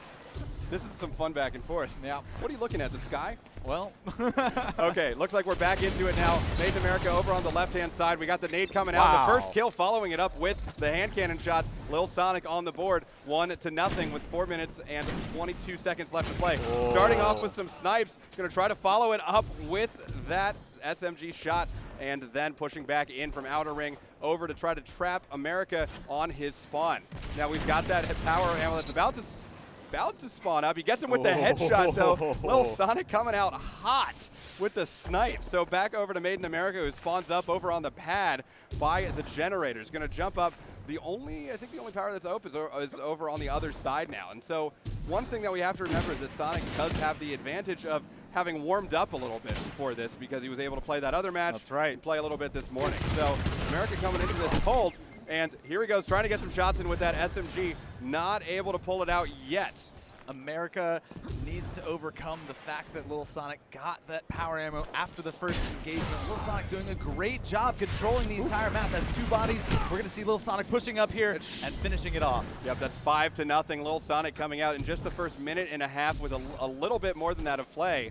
And now Made in America pushing in from inner ring to outer ring, jumping over through the rocket. Just trying to get a beat on Lil Sonic. We do see him off on the other side of the center, moving off to the rock wall. And now Sonic kind of hiding off to the side. Looks like he's going to be crouching there as America decides to push back inside, get a quick reload on, and then Sonic pursuing him. Made in America trying to get Sonic to follow him in here and use some of those choke points to bait him out, but Sonic coming in hot again with the snipe, 6-0. Sonic still doing a great job at all distances, controlling the engagement, getting the body shot first, and getting the headshot second. That is a seventh kill, and almost as many snipes coming out from Lil Sonic. Oh, almost my got him fighting out around that corner. We know he's still there trying to follow, excuse me, and follow, and not able to follow that one up though. So now Lil Sonic up 7-0, 2 minutes and 25 seconds left to play. Gets a body with that, not going to follow it up, instead going to drop back, pick up a little bit more power ammo, and Made in America still on the radar. He trapped him in that doorway, jumping across, not at head level. Made in America coming around, going to get him with the melee. Made in America on the board with 2 minutes and 9 seconds left to go, but he's got quite a bit to overcome. Yeah, it's 7-1, and he's got to get 7 points. He's got to use that power ammo if he wants to try and get back in this game. There may not be enough time if he doesn't start getting a couple of insta-kills. This first engagement that he's finally getting into with a primary only. And there we go, switching over to energy weapon. Lil Sonic able to take out Made in America for the 8th time, 2 kills to win. 1 minute 45 seconds left in game 1. Yeah, without some sort of major comeback, it does seem like Lil Sonic's going to take this first game pretty handily. He's up 8-1, minute and a half left to play. Made in America bouncing around over here by Rockwall with Sonic inside. It's just got to be a matter of getting a good position on Sonic so he can make some of these plays. Sonic pushing around with the SMG. America swapping back, but Sonic takes him down. 9-1 now, only one more play, or one more kill left until we hit that 10-kill cap. Made in America spawning up on the pad, moving up back through center. He's got the ping on his radar right up in front, and Sonic just sighting in, but America able to get some good shots on him. Sonic's down and waiting there. If he can get one more, he's got to follow it up, and there we go, one more for Made in America with the hand cannon. Just, trying to get a little bit more, get your thumbs on, get it feeling good. Interestingly, actually, America has opted to not use power ammo once yet. He had one back behind him, and then into that. We saw Sonic using that sniper at pretty close ranges as well, which we commented on in his first match. And so now, as we get ready to fly in, let's take a look at some of these weapons. We've got an SMG over on America's side, and something else on, Dire Promise up top. It was literally showing me the name of the gun on the screen, and I was like, no, move, I need to see the thumbnail. Yeah, get out of the way. Stop, what are you doing? All right, we're going down to Burnout. This is going to be a combination of those shorter and longer sight lines depending on what part of the map they are on, and that is the case for every single map. I don't know why I just said that. It's like there are different sight lines on any map that you play, and they're going to have to use them in conjunction with their gameplay. So we've got Lil Sonic starting off, throwing a nade up onto the bridge. He's got Made in America up there, probably over on the side hall, now pushing up the bridge, not able to necessarily pull all those shots that he wants and going down to about half health. So now jumping up, trying to chase, jumping across that. Made in America pushing in, but Sonic able to take him out, win that first engagement, and now pick up this power ammo. There we go, right again, right away. Lil Sonic pulling out that sniper rifle after winning that first engagement, and we'll see. Ooh. Tries to get that shot in, isn't quite able to do it, and so now just waiting for Made in America to get the jump onto this bridge. It looks like he's actually going to go through the gap instead, cut through it, and go back over to the tumbler. Trying to give him a little bit of a runaround. Some trades of hand cannon shots and Made in America, this time tying it up 1-1. So there will be no 5-point kill streak for Lil Sonic in this match. So there we go, using the sniper rifle for the first time in this matchup. Yep, and going down, dropping that power ammo. Lil Sonic now up 2-1 as we drop under 4 minutes left to play. So Made in America picking up a little bit more power ammo, and now we're gonna have to see if we can get into the rhythm of that sniper. We got Lil Sonic pushing down, we got a melee on him, but he's super hurt, trying to scope in on that and not able to do it. The zoom seems a little far for my liking, but it's whatever. 3-1, Lil Sonic up over Made in America, 3:35 left to play as America spawns up over in East Tumbler. He's got Lil Sonic on the other side of the spinner and pushes through instead, just knowing that Lil Sonic able to get the SMG fire on him, adding one more kill to that lead. 4-1 now as we swap back over to his perspective. 3:19 left to play. Here's the snipe trying to line it up, get the drag, not able to pull that. Nade comes flying in, and assuming that Made in America was going to push that, he gets the nade out. Made in America with the wrist, and Sonic with the headshot sliding into the big door. 5-1, approaching 3 minutes left to play now. So Sonic pushing up to the top bridge, trying to get the shot. Made in America dropping down over the top of the bridge, and Sonic now just laying into him with the SMG, making that 6-1, and just racking up these kills now. So it may not have been the 5-kill streak in the beginning, but we did just see that now. Yeah, Lil Sonic doing a great job both from the high ground and the low ground. We've had a couple of different engagements. Hello. Oh my goodness, Lil Sonic is sniping like a god right now. Assuming that a god would snipe. I don't know. Assuming. Little Sonic trying to get that shot on Made in America, gets the body, and then follows it up with the hand cannon to finish him up again. 8-1. 2 minutes and 23 seconds left to play. Popping up the top bridge. He's got the snipe again. There's a headshot. 9-1. 2 minutes and 15 seconds left to play. That was maybe 5 seconds going past. When you have one. someone this fired up, this warm, with Just take a shot and then wait it out. It's always a take it and push and make the next play. yeah, these guys both very, very aggressive. We'll see whether or not Grim opts for the shotgun. If he finds success, there we go. And he'll use it. So, Grim Vs over on your right, Luminosity on the left side of our screen, pushing towards center to try to get this first power engagement over with. We've got Grim in the cubby here, Luminosity taking the other cubby, and here comes Grim jumping out into the center. And that is going to be 1 point. Oh, that's actually going to be a, that's splitting that kill. Yep, now it's going to be the race for the power ammo. Both players, oh no, Grim gets stuck. Stopped up there a little bit. And not ideal. It's going to be Luminosity picking up that power ammo. He's got his sniper rifle out, already scoping in on Grim, who's trying to push up here. So Grim's going to have to try to close that gap, get in a little bit closer, and not give Lumi any of those long sight lines to take advantage of. Here we go, just like that. Starts off getting a couple shots on him, turns into an SMG fight, and Grim goes down. Luminosity up 2-1 now with 4 minutes and 10 seconds left to play. And looking over to the side, taking a couple shots, almost getting that snipe, gets a good body on Grim, but Grim jumping up over the top.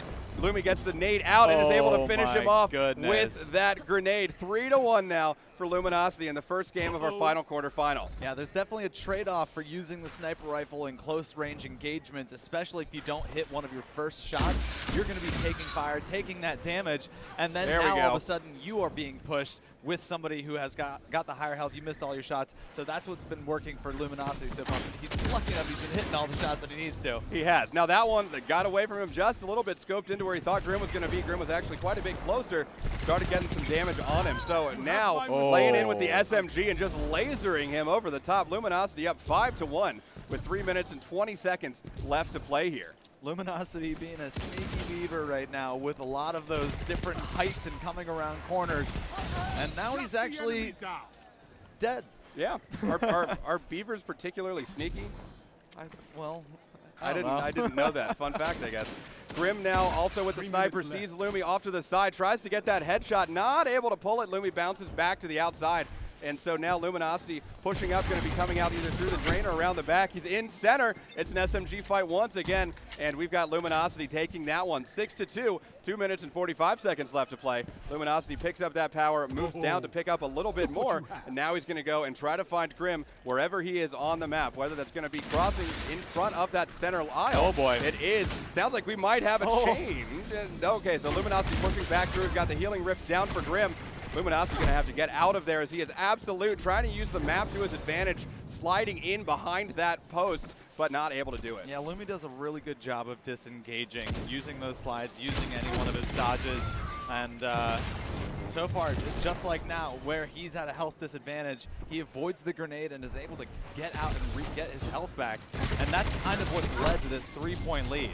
Yeah, but Grim starting to close it up a little bit. Lumi was moving around just a little bit too much there. Grim got around and was able to get the SMG shots on there first. And so now it is 6-4. Grim with that sniper rifle got the ping on the radar over to his left where Lumi is just waiting.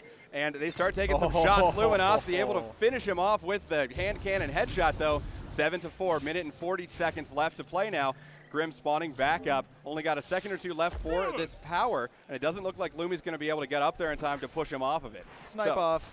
Pushing back towards center, we've got Grim going into the cubby. Lumi pretty much directly on the other side. Gets some SMG shots into him, chasing him now around the corner, and you know Lumi's just waiting to reset, turn back around, and try to bait Grim into one of those blind corners. Absolutely, that's what's making this lead definitely. Oh my goodness, here we go. We've got Grim Vs within 2 points of Luminosity. 1 minute and 10 seconds left to go in game one. See who's going to be moving on to the quarterfinals, semifinals. So now we've got Arcstaff coming out of Luminosity, and Grim's just going to have to do his best to get away. He doesn't have a super up, no way to defend, and he's going to have to run essentially. Gets the nade out to try to defend, and now turns around to take some shots. Avoids a couple of hits, doing a really good job so far, but Luminosity catches up to him eventually. It is 8-5, dropping under a minute to play, 45 seconds. So Grim spawning back up down in the gulch, moving into mid. Lumi's got that scoped already with some really good hand cannon shots there and pushing back around to try to finish him off. Lumi trying to escape down into the temple. He's got to try and translate some of these pushes into kills faster rather than slower. Here we go. He's going to try and get one. He's got one. He's going to push to the other side of the map, see if he can catch Lumi out on the spawn. 20 seconds left to go, down by 2. He's going to have to get 2 kills here. He does still have that super with a decent amount of power, but Lumi is going to use that maneuverability and stay away from him. Only 10 seconds left. Swap back over to Luminosity, trying to get some of those shots in there. Grim able to take him out 8-7 right now, but only 5 seconds left, and I don't think Grim's going to be able to make it over there in time to win the match. So game 1 in the lead. Yeah, so now getting ready to fly into our next match. Doesn't look like any other major changes going on, and we are going to Burnout. So let's make it close range. Let's get close to each other on the map, I guess. I'll let that one go. Get physical. Okay, Rumble. don't go that far. Okay, we don't need that. Starting off, spawning up, we've got Grim on the right, Luminosity over on the left-hand side. Race to the center to grab power from Zone B. So Luminosity pushing back, head through the altar, and we've got Grim throwing up a nade onto the bridge. Shots back at Luminosity, gets about half of his shields down, and not able to finish it up, trying to find him around the backside of that pillar.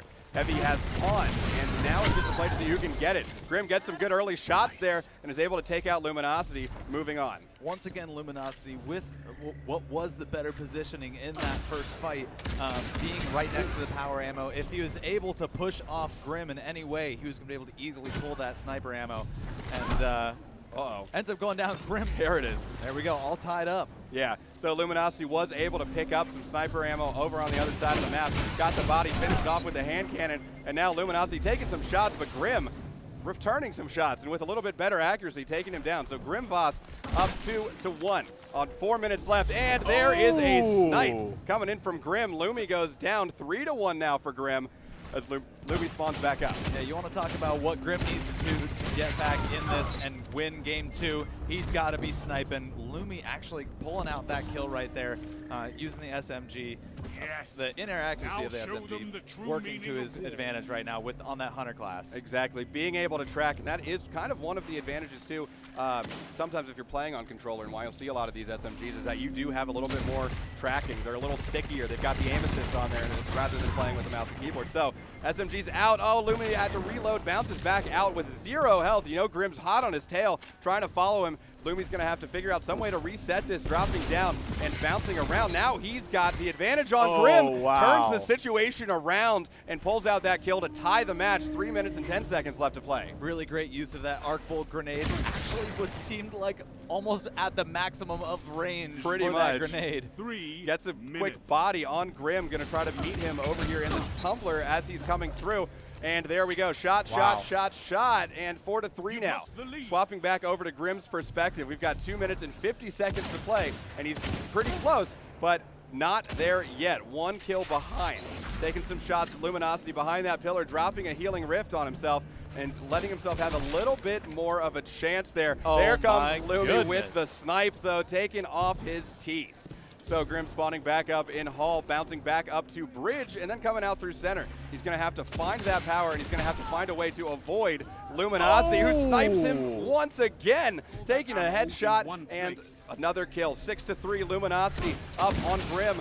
2:16 left to play. Lumi pulling out that sniper once again, gets the body, trying to follow it in, uses the arc bolt grenade to get Grim down again, and now he's just racking up kills. Grim has got to try to find a way to get in close with Luminosity so that he's not taking that damage prior to being close with Luminosity. Yeah, looks like, okay, there we go, some shots. That aim was off, and that was kind of back and forth from both, but Lumi's still able to pull it out and get the kill on there. 8-3 with 1 minute and 45 seconds left to play here, and already scoping in as he jumps up over the top of the bridge. Off to his left is where Grim's gonna be. He sees he's got the ping on the radar. Grim coming through, Lumi trying to take a quick shot, but Grim gonna get that one. 8-4, minute and a half left to play. Lumi spawning up outside in the west yard, and he's got his super ready. Now the question is, when's he going to use it? He gets the SMG fire on there, so he doesn't really need to yet. Oh, man, he has been my destroying goodness. with those arc bolts, and is now only 1 point away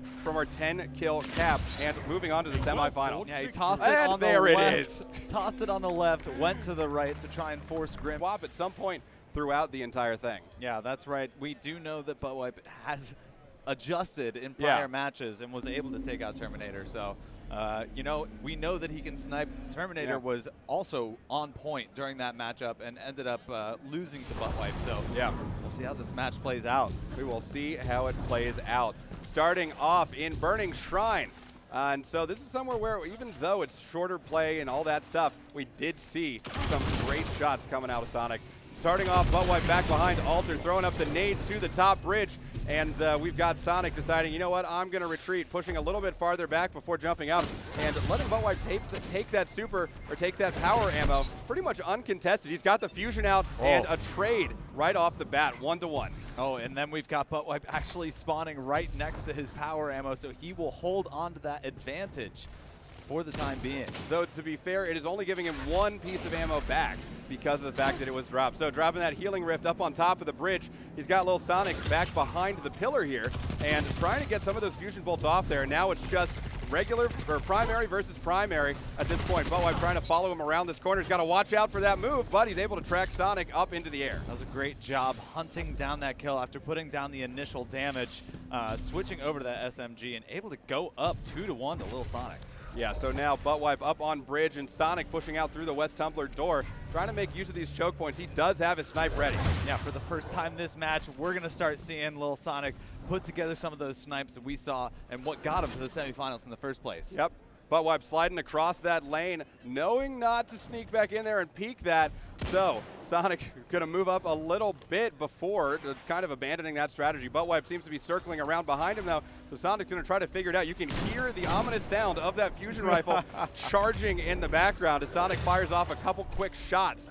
We've got the nade out, didn't hit him, and Buttwipe trying to slide in and get that. We got the arc bolt procced on him, and now cracking over to the right-hand side. The fusion rifle's up, and he's able to take down Sonic with that fusion once again. It is 3-to-1 with 3 minutes left to play in this semifinal. Now we'll see with Buttwipe actually having a lot of success with this fusion rifle. We'll see whether or not Lil Sonic opts to go for the fusion rifle or if he's going to stay on the sniper.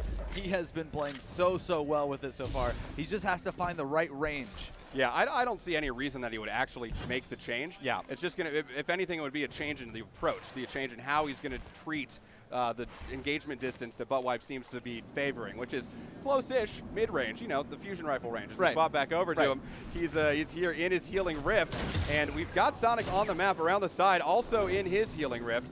Snipe going off, fusion shot going off, and nobody hitting yet. So now Buttwipe standing here on the corner, Sonic moving over into the center of the room. We've got that ping on radar as Buttwipe moves up. There's the rift going up, trying to get him with the fusion rifle there, and is able to knock him down. Sonic not able to pull in those quick snipe shots, and Buttwipe already up 4-to-1, doing pretty well with 2 minutes left to play. Now suddenly being down by 3 points, Lil Sonic is going to have to start pushing the tempo of this game. He is. Oh, there's another one. Buttwipe right now really dialed in to that fusion rifle, waiting up here a little bit to pick up a little bit more ammo, and Sonic's going to have to come up with an answer for this, whether that's forcing Buttwipe into a different scenario and engagement range, or swapping over to a fusion rifle and giving him back a little of his own medicine. There you go. That's living up to the nameplate we have given him. Nah. So getting half of Buttwipe's health down with that next fusion shot, pushing outside to try to meet up with him because he knows he doesn't have anything right now after just spawning up. Using that nade, trying to get something proc, getting that fusion up, getting him back, and okay, maybe he's feeling, I should have been doing this from the start. Taking out the shots there, it's 5-3, but we're dropping in on almost a minute left to play. So he's gonna have to make a little bit faster of a move. Yeah, fighting fire with fire, that's how you're gonna overcome it sometimes, especially if you aren't able to get a little bit of momentum going. Momentum. Yes, that's Said how you say momentum. that word. And here we go. He's going to be pushing around with the fusion rifle. Buttwipe able to get around. Oh, there's the and then Nova. goes down to the Nova. 50 seconds left to go. Buttwipe up by 3 points. Yeah, that's right. It's 6-3, and Buttwipe just used up that super. We know Sonic's going to have one coming up, too. And so now Buttwipe only 1 shot left in the fusion. He uses it, though, to take out Lil Sonic through the door and picks up a little bit more. Now he's pushing back to the other side, going to try to control that power. With Sonic coming through, gets almost all of his health down, but Sonic able to turn back around, finish him off with a hand cannon shot. 7-4 and 25 seconds left to play as Buttwipe pushing out through East Yard with the lead, and he's just going to have to hold on to this. Sonic's going to have to come out here and get him.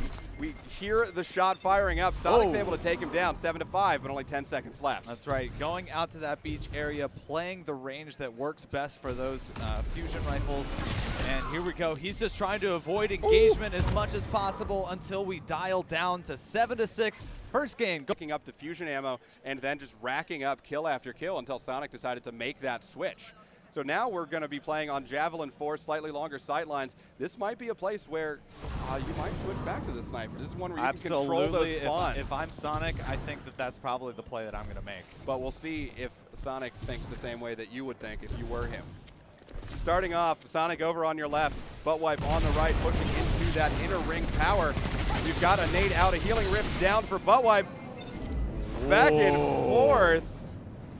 There we go. That's 1 kill on the board for Buttwipe. Usually leading off with that arc bolt coming around the corner and smacking him around a couple times is going to lead to a kill. Hello. But he was already on top of that healing rift, gaining that overshield, and Buttwipe barely coming out with that first kill, and it translated into a second very quickly. Oh, and there's 2 quick fusion rifles back to back. And this is exactly what we were talking about. You get that first power, and you can control the opening minute of the game. Absolutely. Buttwipe wants to do everything in his power to use that power quickly before the second boxes spawn. And Sonic wants to try and slow this down a little bit, but he's pushing up either way. Yeah, so Sonic using that Ikelos SMG, trying to get some of those ricochet shots beforehand before pushing back now to the back power in fuel. Picking that up, and now it's time to put that fusion rifle to work. It does look like he is stuck with it, and we'll have to find a way to challenge Buttwipe. First, he's going to actually just have to find him. We can see both of them. We can hear all the charging up. Going to jump over through Rocky. We've got Buttwipe somewhere on the other side of it. Gets a little bit of his health away, but doesn't quite land all of the bolts of that fusion shot. There's 1 dodge, and Sonic going to back off a little bit, take a different approach, pushing up onto this door, going into inner ring, outer ring rocket. And here comes Buttwipe around the corner, almost able to get it. Buttwipe following it up with 1 more shot. It is 4-0 with 3 minutes and 21 seconds left to play. Buttwipe doing a really good job with that fusion rifle right now, especially with the fusion rifle off. Oh, and he just barely misses those bolts. And Lil Sonic puts up his first kill of game 2. That's right. It's 4-1, coming up on 3 minutes left to play here, and Buttwipe has gone down just once. Now he's going to have to find a way to get some more ammo. We've got the nades there. He jumps up and gets the verticality on him, taking him out with the SMG from the air. It was the slow death of the action right there, or the axion, however you want to say it. Coming in so slowly, Lil Sonic ended up going down to a combination of a little bit of everything. But it seemed like with that arc bolt, because it hits first, that it was going to come out in Lil Sonic's favor for a second. So right now it is 5-1. Here comes Lil Sonic being able to get another kill up on Buttwipe, 5-2. 2 minutes and 30 seconds left to play. And Buttwipe in both of these games has had an early advantage, going up 4 or 5 kills before Sonic starts to pick up on his own. So right now, trying to get the SMG shots over on Sonic in the center as he sits on his rift in generators. We hear the shots coming around the side. We can see that he's got that weapon out and is just trying to time it out. Buttwipe just trying to lay some fire down on him and not do anything. Both players sitting in their rifts. They're both in their rifts. They're just trying to Buttwipe actually, I think he's got that same fusion rifle equipped, so he knows the timing so well. Oh, there comes Sonic. Buttwipe got trapped on a door for a second, couldn't get that jump up. Sonic closing the gap is only 2 points away, dropping under 2 minutes to play. It is 5-3. Buttwipe up over Lil Sonic, who is now pushing over to grab some more power ammo and going to come back over. He's got 6 shots in that fusion rifle, and we've seen them start to challenge each other. We saw him go off with it last match, and now I'm sure that he just wants to find Buttwipe, put those bolts into him, and find a way to overcome that 2-point deficit. Yeah, this is a really important engagement for Lil Sonic right now because he's down by 2 kills right now with a minute and 30 seconds left to go in this match. If he goes down right now, he will be down 3 points with even less time, and that is a really tough amount of points to overcome in that amount of time.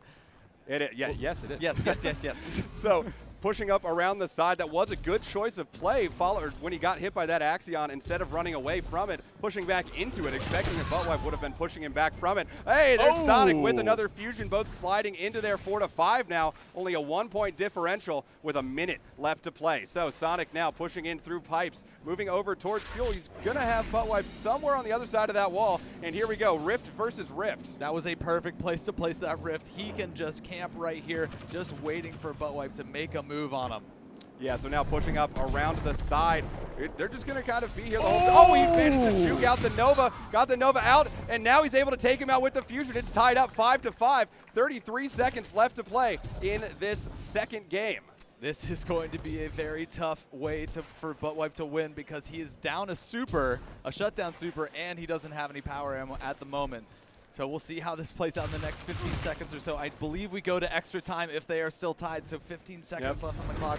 Can have a little bit of an extension. So Sonic does have that Storm Trance up, and now he's going to go find Buttwipe, try to take him down with that.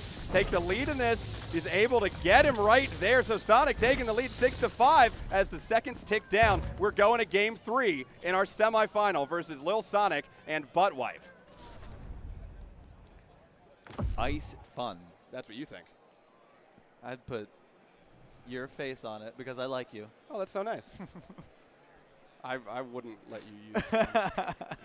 All right, we're getting ready to fly into our third match in the semifinal, and then we've got one more semifinal coming up after that. We're going to Dead Cliffs. We've got Lil Sonic with the Vigilance Wing out and ready to do something, but that might be, I don't know, it almost feels a little too rangy for this map.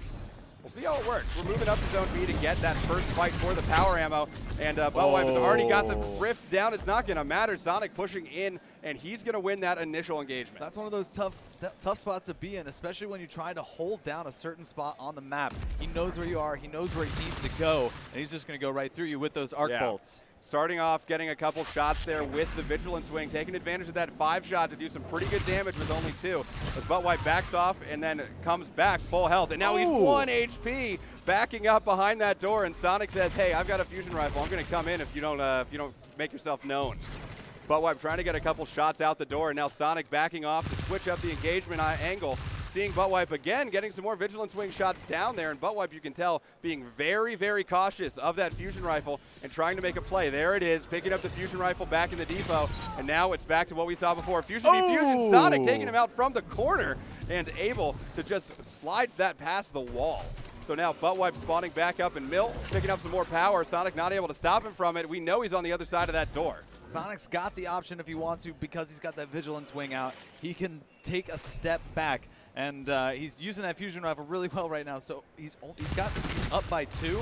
Yeah. And right here, that's the engagement that he wants to try and force. I guess they both have Vigilance Wings out right now. If he had only had a grenade that he could follow that up with, that would have been perfect. And kind of what we're seeing in this style of play is that Sonic, rather than using a sniper, and same with Buttwipe, rather than using a sniper, just swapping to those long-range pulse rifles to be their long-range weapon, and then having the fusion so that they can get that mid-range engagement. Some shots up, Rifts up, and it's Rift versus Rift once again. The Vigilance Wing really ripping into Sonic, but not actually getting anything. Oh, no! He gets the nade out, but goes down to Sonic. So right now, Lil Sonic up 3-0 with just under 3 minutes left to play. Buttwipe spawning up in the depot, going to pick up some more power ammo and try to get back into it. Sonic peeking through that door and saying, "Hello, maybe not."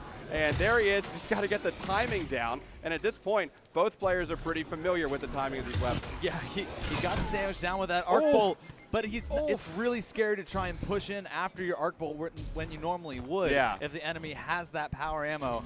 So Lil Sonic's changing the field though, switching doors and able to get that kill. Oh, and Sonic peaks just a little bit too much there. Buttwipe able to take him out with the Vigilance Wing. So 4-1, Buttwipe gets on the board, but we only have 2 minutes and 17 seconds left to play in this final game. Sonic bringing out the Vigilance Wing again, getting a few shots as Buttwipe runs through the door. A couple more there as he slides back the other way, just kind of crouching on this box, waiting to see where Buttwipe is going to move. It looks like he's going to be moving back through Ivy with the fusion, tries to get the shot off, not able to finish it. Sonic able to avoid it each time. We've got 3 fusion shots that have gone off and gone just a little bit wide. 4-1, 1:52 left to play, dropping under 2 minutes, and we've got Buttwipe up inside with Sonic trying to find a way to shoot him through the door. He does have a fairly comfortable lead, but Yeah, but here comes Butt Wipe. ButtWipe's got to try and push the tempo of this game. He's got to get back in before the time starts to really press on him. We're seeing some fun bouncing back and forth, some very tactical use of the map and the and everything on it from Sonic right there. You see him bouncing in and out of each doorway. Yeah, it's like a game of cat and mouse right now. Dude, cats and mice have fusion rifles? In some instances. Like, haven't you ever seen laser cats? Oh, yeah, exactly. So Sonic now in his rift on the corner, trying to get some shots up once again at Butt Wipe, who is behind another piece of cover. Some good headshots, and it sounds like we've got some quick SMG shots coming out of Butt Wipe, who is now trying to find yet another angle to attack after getting some more power ammo. Coming back out now with Butt Wipe on your right-hand side, Sonic on the left-hand side of the screen. It's just kind of been almost a standoff type of game. It really has. No real quick plays, everyone knowing that you've got a little bit of time to feed based on the weapon. No quick one-shot kills, but Sonic coming out with the Storm Trance, taking out Butt Wipe, getting another kill on the board. It's 5-1, and if he can find him once more, he might be able to get 2 kills out of that, or he can use it like he just did to give himself more power ammo and give us a couple more fusion plays. Only 30 seconds left to play, though, and it's looking like it might be going to Sonic. They trade right at the end, 6-2, 22 seconds left to play, and Butt Wipe's going to have to make some moves. He needs 5 kills if he wants to get over this. It's looking like it's going to be going in favor of Lil Sonic. He does have the Nova. He can try to get one out, but not able to finish that up. 6 seconds left to go. Do we go for that last-minute kill or last-second kill, honestly, in this instance, or do we let the time tick down? We do. That is going to be Lil Sonic. The same thing all tournament so far. Yeah. I guess Are you saying that like it's a disadvantage, or are you saying that like... No, Are you he's setting his ways, and he knows what he likes, and it's working for him. Sounds good. Sounds like my grandpa. He's in the semifinals. He's the semifinals. That's right. He's in the semifinals. So we're going to be starting off, as far as I could tell, on Endless Veil. And where last we left off, Luminosity had really dialed into his snipes. Really started hitting them, getting some great headshots and making those plays. And this will give him the opportunity to do that same thing. Longer sight lines, et cetera, et cetera. We've said it a million times, and we'll probably say it at least once more. So they start off Luminosity over on the left-hand side, CammyCakes on the right-hand side, starting out with a little bit of a toss from CammyCakes. Luminosity trying to find him. Knows he's over there, but he does have to watch out for that smoke that's up on the ceiling. So Luminosity over here by the power ammo, and he's got some smoke. CammyCakes trying to use that smoke to push through, getting some verticality there. And Luminosity actually going down first. CammyCakes taking him down with the SMG fire, and then picking up some power. There we go. We've got a shotgun on CammyCakes, and he's going to try and push the tempo of this game a little bit more. Oh, dodging, moving in close. He's going to want to close that gap before he's firing off any shots. A little weak right now, trying to wait out. Oh, and he takes down Luminosity a second time, getting the 2 quick shots with that shotgun and then moving back through blocks, waiting for Lumi to spawn back up. So far it seems to be working, but we haven't seen as much switching as we did before, because normally we would have seen 7 weapons by now. So Luminosity jumping over, Cammy taking him down one more time, tracking him through the air with the SMG. Picking up now a little bit more power ammo, and time to move to the other side of the map as we swap over to Lumi's perspective. Gets a quick hand cannon shot off on him, gets some damage down, but not following it up. Instead, waiting here, waiting for the push from Cammy and figuring out what's actually going to happen. So sitting over here in mid, just trying to get a contact. Yeah, CammyCakes doing an interesting job with that smoke. It does show up as another enemy, so there's a false reading on that radar at the moment. Now there's also some smoke zoning off that entire lane. Yeah. Here he comes trying to get him. There we go, Luminosity picking up the shot on CammyCakes, getting on the board 3-1 with 3 minutes and 15 seconds left in the first game of the semifinal. Now, Luminosity throwing down, getting the arc bolt damage. CammyCakes goes invisible. Lumi trying to cut him off there, assuming he's not going to double back and trying to get a little bit more damage. Took some running through that grenade, so he's going to have to be careful, but CammyCakes pushing back up the top through the back of Temple.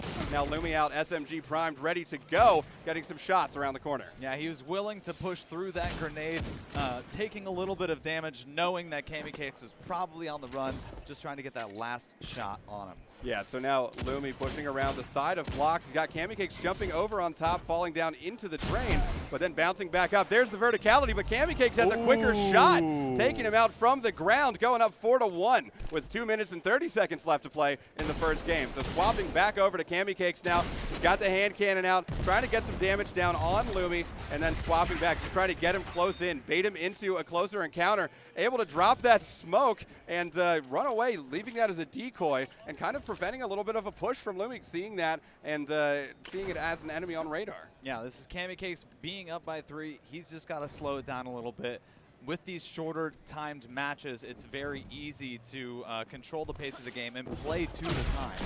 Yeah, now jumping around again with the verticality, spamming the shots, and he's able to take him down with the rapid fire shotgun. This is a different CammyCakes than we saw in the other matches. Still skilled, still good at playing the game, but sticking to a more traditional loadout. Taking some shots with the hand cannon over at Luminosity, gets the nade thrown down on him.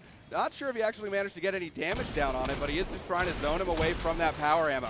Gets a good headshot there and trying to keep him away. Doesn't want him to get a shotgun and challenge him with it, but he's going to get tagged by that arc bolt. He's going to have to back off. Lumi's going to be able to load up his shotgun. Cammy trying to engage from a little bit longer range now with that SMG, and now the hand cannon trying to do that, trying to make Lumi's shotgun ineffective. Whoa. That was a tough spot to be in because he's got the damage, but he doesn't want to push around that corner quite just yet. Now he's going to try and bait Luminosity into something. We don't know what it is yet, but I like what I'm seeing here. Throwing down that smoke and leaving it as the tick on the radar. We've got the tether out, and he's able to tether Lumi, who's around this corner. But you know what he's got. Do I try to shotgun him? And it's the trade. That's what we kind of were talking about. It's like, we know he's got that shotgun loaded. Do you push it? Yes, I guess you do, but it's working right now. CammyCakes is up 6-2, 40 seconds left to play in the first match, and now Vigilant Swing across. Lumi switching up from the hand cannon that we started with and trying up something a little bit different for these longer sight lines. He's got the shotgun out, but no ammo for it. Dropping down the arc bolt to try to get Cammy off of it, but getting responded to with some smoke. Oh, there we go. He's switching it up. He's got that fusion rifle out now. Changing it up. Okay, yeah, it's tame. It's not as crazy as the change-ups that we've seen from him in the past, but still, Lumi now coming around with the shotgun out, trying to get that shot. Cammy just ran right past him as he jumped up, able almost to get him and follows it up. So now 6-3, he's got the arc staff out. That'll be the end of the first game, going to Cammy. He won 6-3, I believe. 6-3, yeah. I will say it is kind of nice to see Lumi on a shotgun back from the original D1 days when he was jumping around, shade stepping and playing that super aggressive Night Stalker build with the shotgun up there. Both using that Deicide, which is actually pretty good feeling. We're going to Javelin 4 and moving to, again, a map that's got some longer sight lines. So if Cammy wins this one, he'll be moving on to the final. If Lumi wins it, we're pushing it to a game 3. Now both players moving in towards the center, trying to get a good angle on this first power ammo pull. CammyCakes getting the first kill once again, and he's going to be able to pull that, take that advantage. So it's 1-0 with 4 minutes and 40 seconds left to play. Yeah, he's playing a little bit further back there, so switching it up the guns over to the Redrix. Wasn't able to take advantage of that Desperado perk, but he was able to stay a little bit further away and take advantage of that.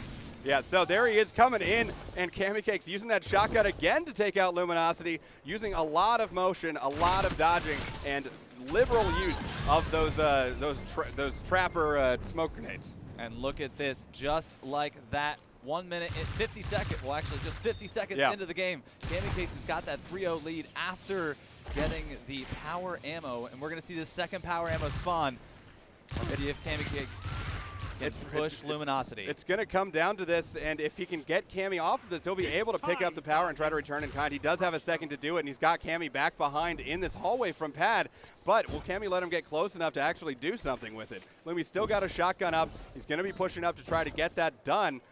Cammy also running with a shotgun this time, switched back from the fusion rifle. Lumi now pushing from outer ring into inner ring, trying to sight down. It's curved, so it's hard to see. Right. But now he's got stuff all over him. He keeps throwing out that smoke nade, confusing the radar.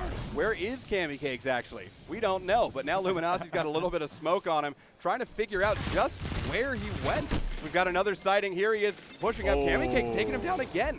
4-0 with 3 minutes and 10 seconds left to play in the second game. CammyCakes is looking pretty good right now. Yeah, that Redrick's Claymore is working for him. It hits like a truck, and he's hitting those full bursts. Yeah. One thing that we know about CammyCakes and his history is that he's one who will often dive into a build and try to set up something that works best for him. And this is a way of using these tracker nades that I have not seen before. But there's Lumi going down again. It's 5-0. And CammyCakes is kind of running away with this one at the moment. It's 2 minutes and 38 seconds left to play. So Lumi's going to have to make something happen if he wants to take this back. That's right. There is still plenty of time. Only half the time has elapsed in this match with a 5-minute timer. And here we go. Shotgun right around the corner. There we go. Luminosity's got one himself. The Luminosity points on the board, and that's when we see the swap up from Cammy, making a little bit of a change here. I guess figuring that's not the time, and trying to get him with that fusion. Didn't get the shot off, but there he takes him down and completely changed up the engagement distance once again now. CammyCakes up 6-1, coming in on 2 minutes left to play, and 2 minutes until we decide possibly the winner that will be going on to the grand final. Some shots at Lumi around the side of that corner, and now he's going to be coming around and trying to get him out the door, and he melts him, sliding around the corner. Goodness. He made like he was going to run away, turned around and said, all right, you know what? No, instead I'm just going to take you out right here. So Lumi suppressed back behind the box from that smoke. Cammy trying to get a couple shots down, but Lumi able to get another shot up on the board. He's only got 1 minute and 35 seconds to get 6 kills at this point, and he's going to have to try. Another. Six uncontested Yeah, kills. exactly. Oh! CammyCakes using everything in his arsenal once again. CammyCakes swapping to a sniper now. That is his third power weapon of the game. Taking him out again. Wow, CammyCakes is dialed in right now. Using that sniper. He's only 1 point away from the kill cap of 10. And he's got to find Lumi. And he's got the tether out. He didn't manage to actually get him. He got Lumi over on the left-hand side, but Lumi able to take a kill back. Now he's going to have to do this very quickly, and he's going to have to do it without dying at all if he wants to come back from this. We've got some smoke up on the wall, going to shoot that, get it off the radar, and figure out where CammyCakes actually is. Luminosity needs 6 kills to force an overtime. He's going to need 7 kills to actually make the win happen. So CammyCakes jumping around, Lumi trying to track him with the SMG, and now able to almost follow it up, but the reload, switching quick to that Vigilance Wing. 5 more kills now to force an overtime with 30 seconds left. That's right, time is of the essence right now. Luminosity's got to go, and well, it may or may not be able to happen, but he does have that super. Yeah, so Cammy picking up the special again, trying to move up, gets another kill there. That's Lumi pushing up with his super. And now he's going to have to go as quickly as possible. I'm not sure if we can do 4 kills in 12 seconds. I don't believe so. It'd be impressive. I would like to see it if that happened. And now dodging around, trying to do something, using up the end of that super, gets the nade out. It did not proc. 3, 2, 1, and CammyCakes is moving forward to the grand final with a 2-0 win over Luminosity. You may be defeated. Cool is that for the grand final? We are doing a best of 5 rather than a best of 3. So a couple more matches to play. First to 3 wins is going to be the winner. We had 24 competitors. We are down to 2. We are flying down to game 1. 2-2. 2-2. 2-2. Like a ballerina. We should wear tutus next time. I'm not going to do that. Maybe. We'll see. We'll see. We'll see. We'll talk about it. We'll gauge the interest later. Why is this even in conversation? You brought it up. So starting off, we've got the side-by-side. We've got Lil Sonic over on your left. We've got CammyCakes over on the right-hand side. And we are starting on the Dead Cliffs. Now, Sonic did say that he might be changing up his playstyle a little bit to try to adapt to the way that CammyCakes has been playing. CammyCakes is starting with the Sturm and Drang. Of course he is. Because I don't have any other reason to question anything that he does at this point. So CammyCakes over on your right, pushing back up through the pipes and getting ready to get into the first engagement as Sonic peppers him with a couple shots there from the Vigilance Wing. He's able to pick up the shotgun, though, bounces out and takes out Sonic. So that's 1 on the board for CammyCakes. And pushing back through, going to try to find Sonic, get a couple more pieces of power ammo as he pushes through the Ivy spot. CammyCakes starting out with the nade and trying to get some of those heavy shots down there, but Sonic is able to take him out from behind. And there, I think we just saw a switch there from Cammy. I'm not entirely sure. I'm not sure if he had time to do it in what he had allotted, but CammyCakes definitely wanted to try to engage a little bit closer in that matchup because he had the Sturm Drang and a shotgun. Well, now we switched to something, and it's going to be the CammyCakes special. Yeah, so picking up that power ammo now, it looks like he has swapped over to a fusion rifle. Lil Sonic has ammo of his own for the shotgun, playing over at the depot. So they're going to be coming out together to meet right in the middle, and I think that fusion's going to have the advantage in this range. It'll be interesting to see, and Sonic's going to do his best not to show himself so that fusion's not going to be able to reach him. CammyCakes now pushing up through Ivy, standing back on the box because Sonic has just dropped a rift and is trying to pepper him with some of those Vigilance Wing shots. We did see... Trying to bait him around that corner, get him on top of that platform, and that was going to be the premier placement for that range of the fusion rifle. It would have been. So right now, with 3 minutes and 20 seconds left to play, it's still 1-1, and we've got kind of a standoff. No player really wanting to make that push. Oh, it looks like we might have Lil Sonic playing on a Dawnblade. It looks like he just did that Phoenix dive over across the other side of the map, trying to play that recovery. Yep, I think that's exactly what he's doing right now. Gets a couple more shots, almost able to take down CammyCakes from the far side, and Cammy now trying to get a way to bait Sonic into the fusion.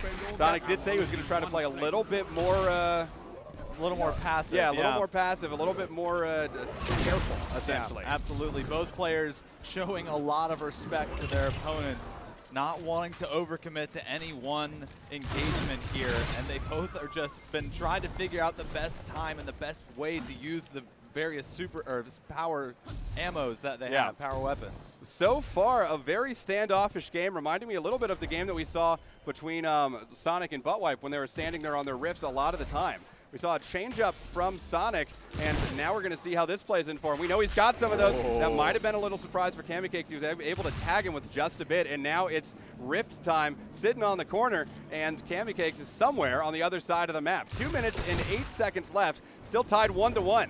Sonic able to get some damage down with the Vigilance Wing, but still trying to keep in standoff. CammyCakes trying to find a different way to approach, and we would think maybe not going to be coming back to peek that corner. But who knows? Might be finding a different way. We still see the ping on the radar over to Sonic's left. Sonic is also going to have to try to figure out something because, you know, you can't end a game tied. Not today. Got some damage on there with that nade. No push up to follow, but there's another kill. Sonic taking CammyCakes with the fusion, and now he's going to try to push a little bit faster. Grab some more power, get up to the spawn, and try to take advantage of the fact that CammyCakes won't have power for a second. That's right. We've got 8 seconds until that next power block is going to spawn. CammyCakes trying to hold down the fort as best as possible, but it's going to be, he's going to want to push the tempo here. He's going to come in right when the box spawns. You know, I almost wonder if it would benefit either of these players once we get into kind of this, oh, I didn't even realize he was over there. If it gets to a point. Because of the smoke. Yeah.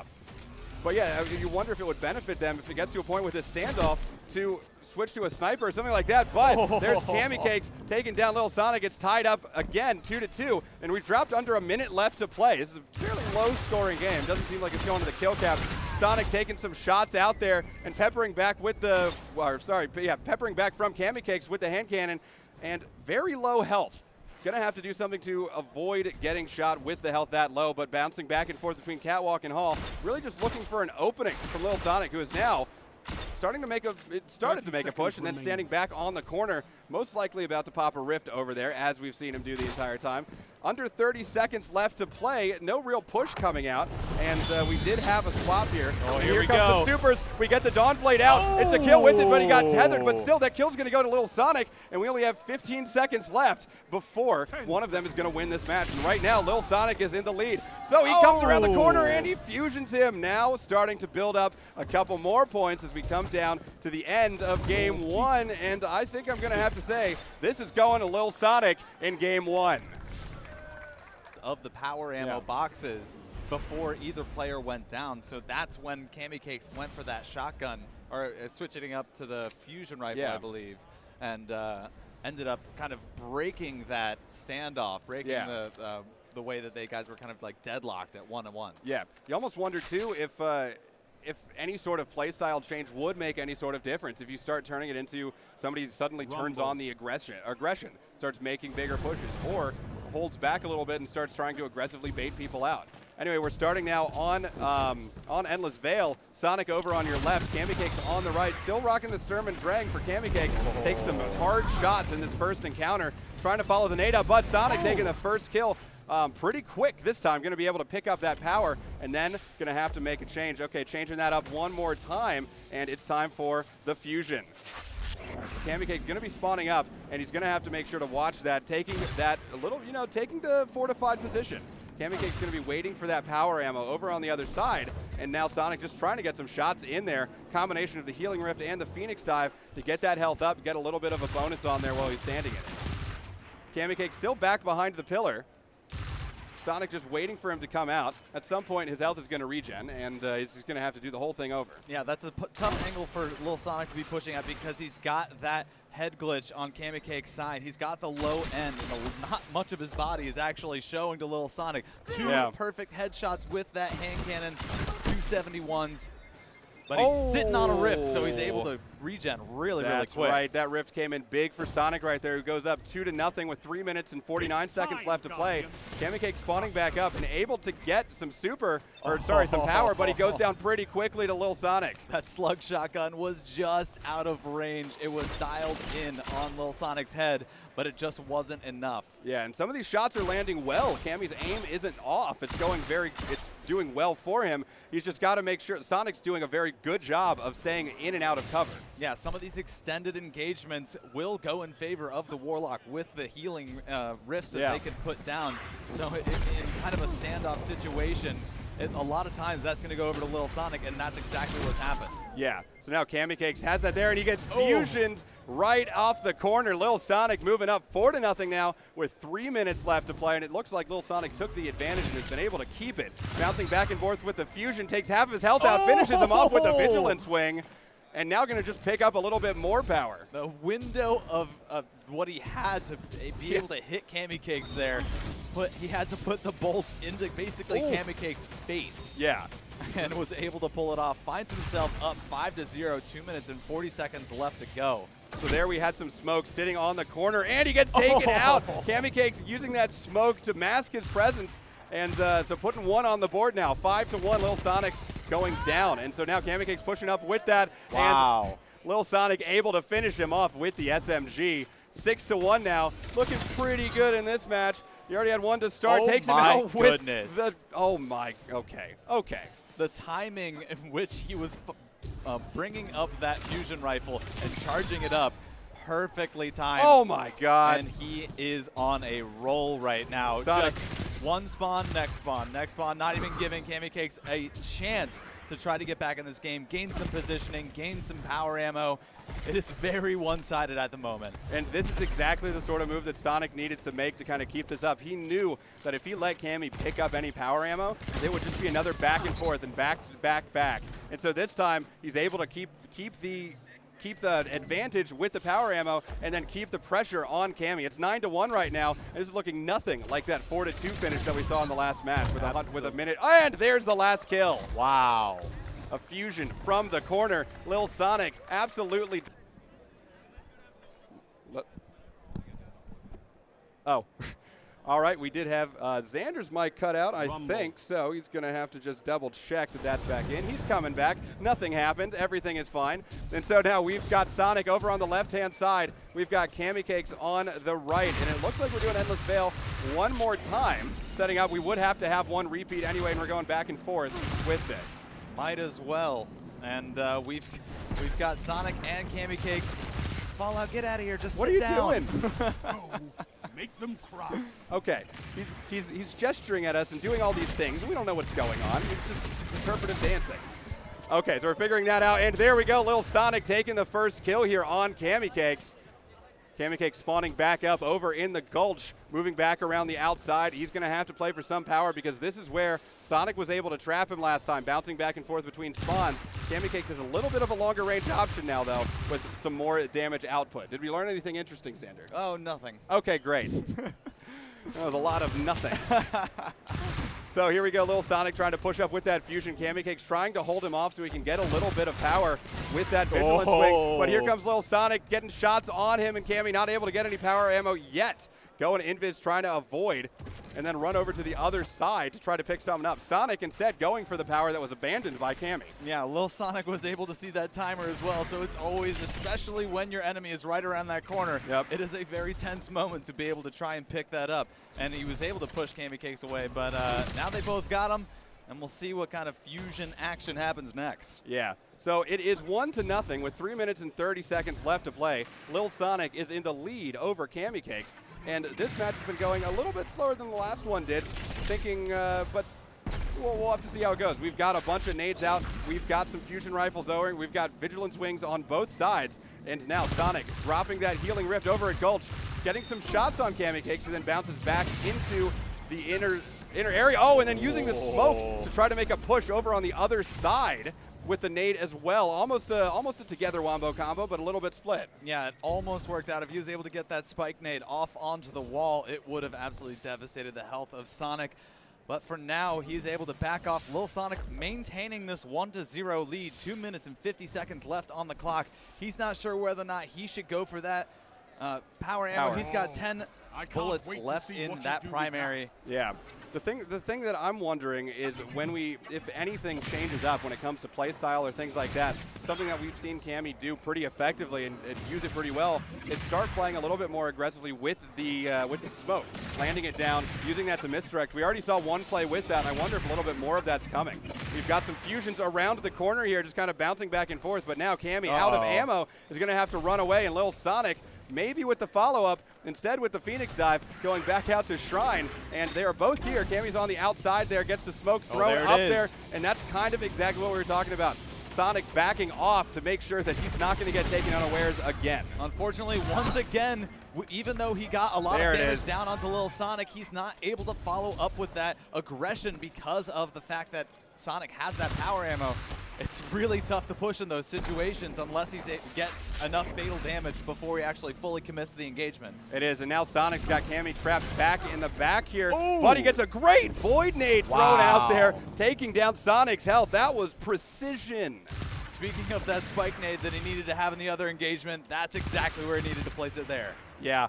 I feel like we haven't seen a whole lot of grenade play other than some thrown out from Sonic, but Sonic taking down CammyCakes again, using that vigilance wing and getting the final headshot on him. It's 3-1, Lil Sonic up over CammyCakes in our third, maybe final match of this grand final with only 1 minute and 10 seconds left to play. That's right, and at the end of each one of these 1v1 in the final minute, that's when we have our supers showing up. So we're going to see just how that turns out with the arrow over on CammyCakes, and we've got the Dawn Blade on Lil Sonic. Yeah, right now 4-1. We had Sonic trying to come around there with the fusion rifle to get that shot. CammyCakes holding him off a little bit, able to dodge, get a little bit of misdirection. Here comes the Void though, or here comes the Dawn Blade, trying to avoid it, doing what he can, but he goes down, and now Sonic's going to try to push him on spawn and get a second kill. We're using the speed of that Dawn Blade. Look how fast he's going right now. Gotta go fast, Sonic. Gotta go. Have you been waiting for that moment? There's another kill. That's 2 kills in a 1v1 with the Dawn Blade. Sonic now up 6-1 with only about 20 seconds left to play. We got the two side by side. Another shot. Now Sonic's just piling it on, making these plays count, and just, you know, saying, I'm winning this. This is my game. Cammy bouncing in and out of that pillar. Sonic just trying to keep him at bay there for the remaining 5 seconds. It takes him out of the sky, and that is a exclamation point on a 3-0 sweep. Lil Sonic is the winner of the Scuff 1v1 GuardianCon tournament, and will be winning the $1,000 donation to St. Jude in his name, as well as the 2 customized controllers. Whew. All right, next up, we've got Fallout coming in for a couple of interviews, and we will be right back. No right backs.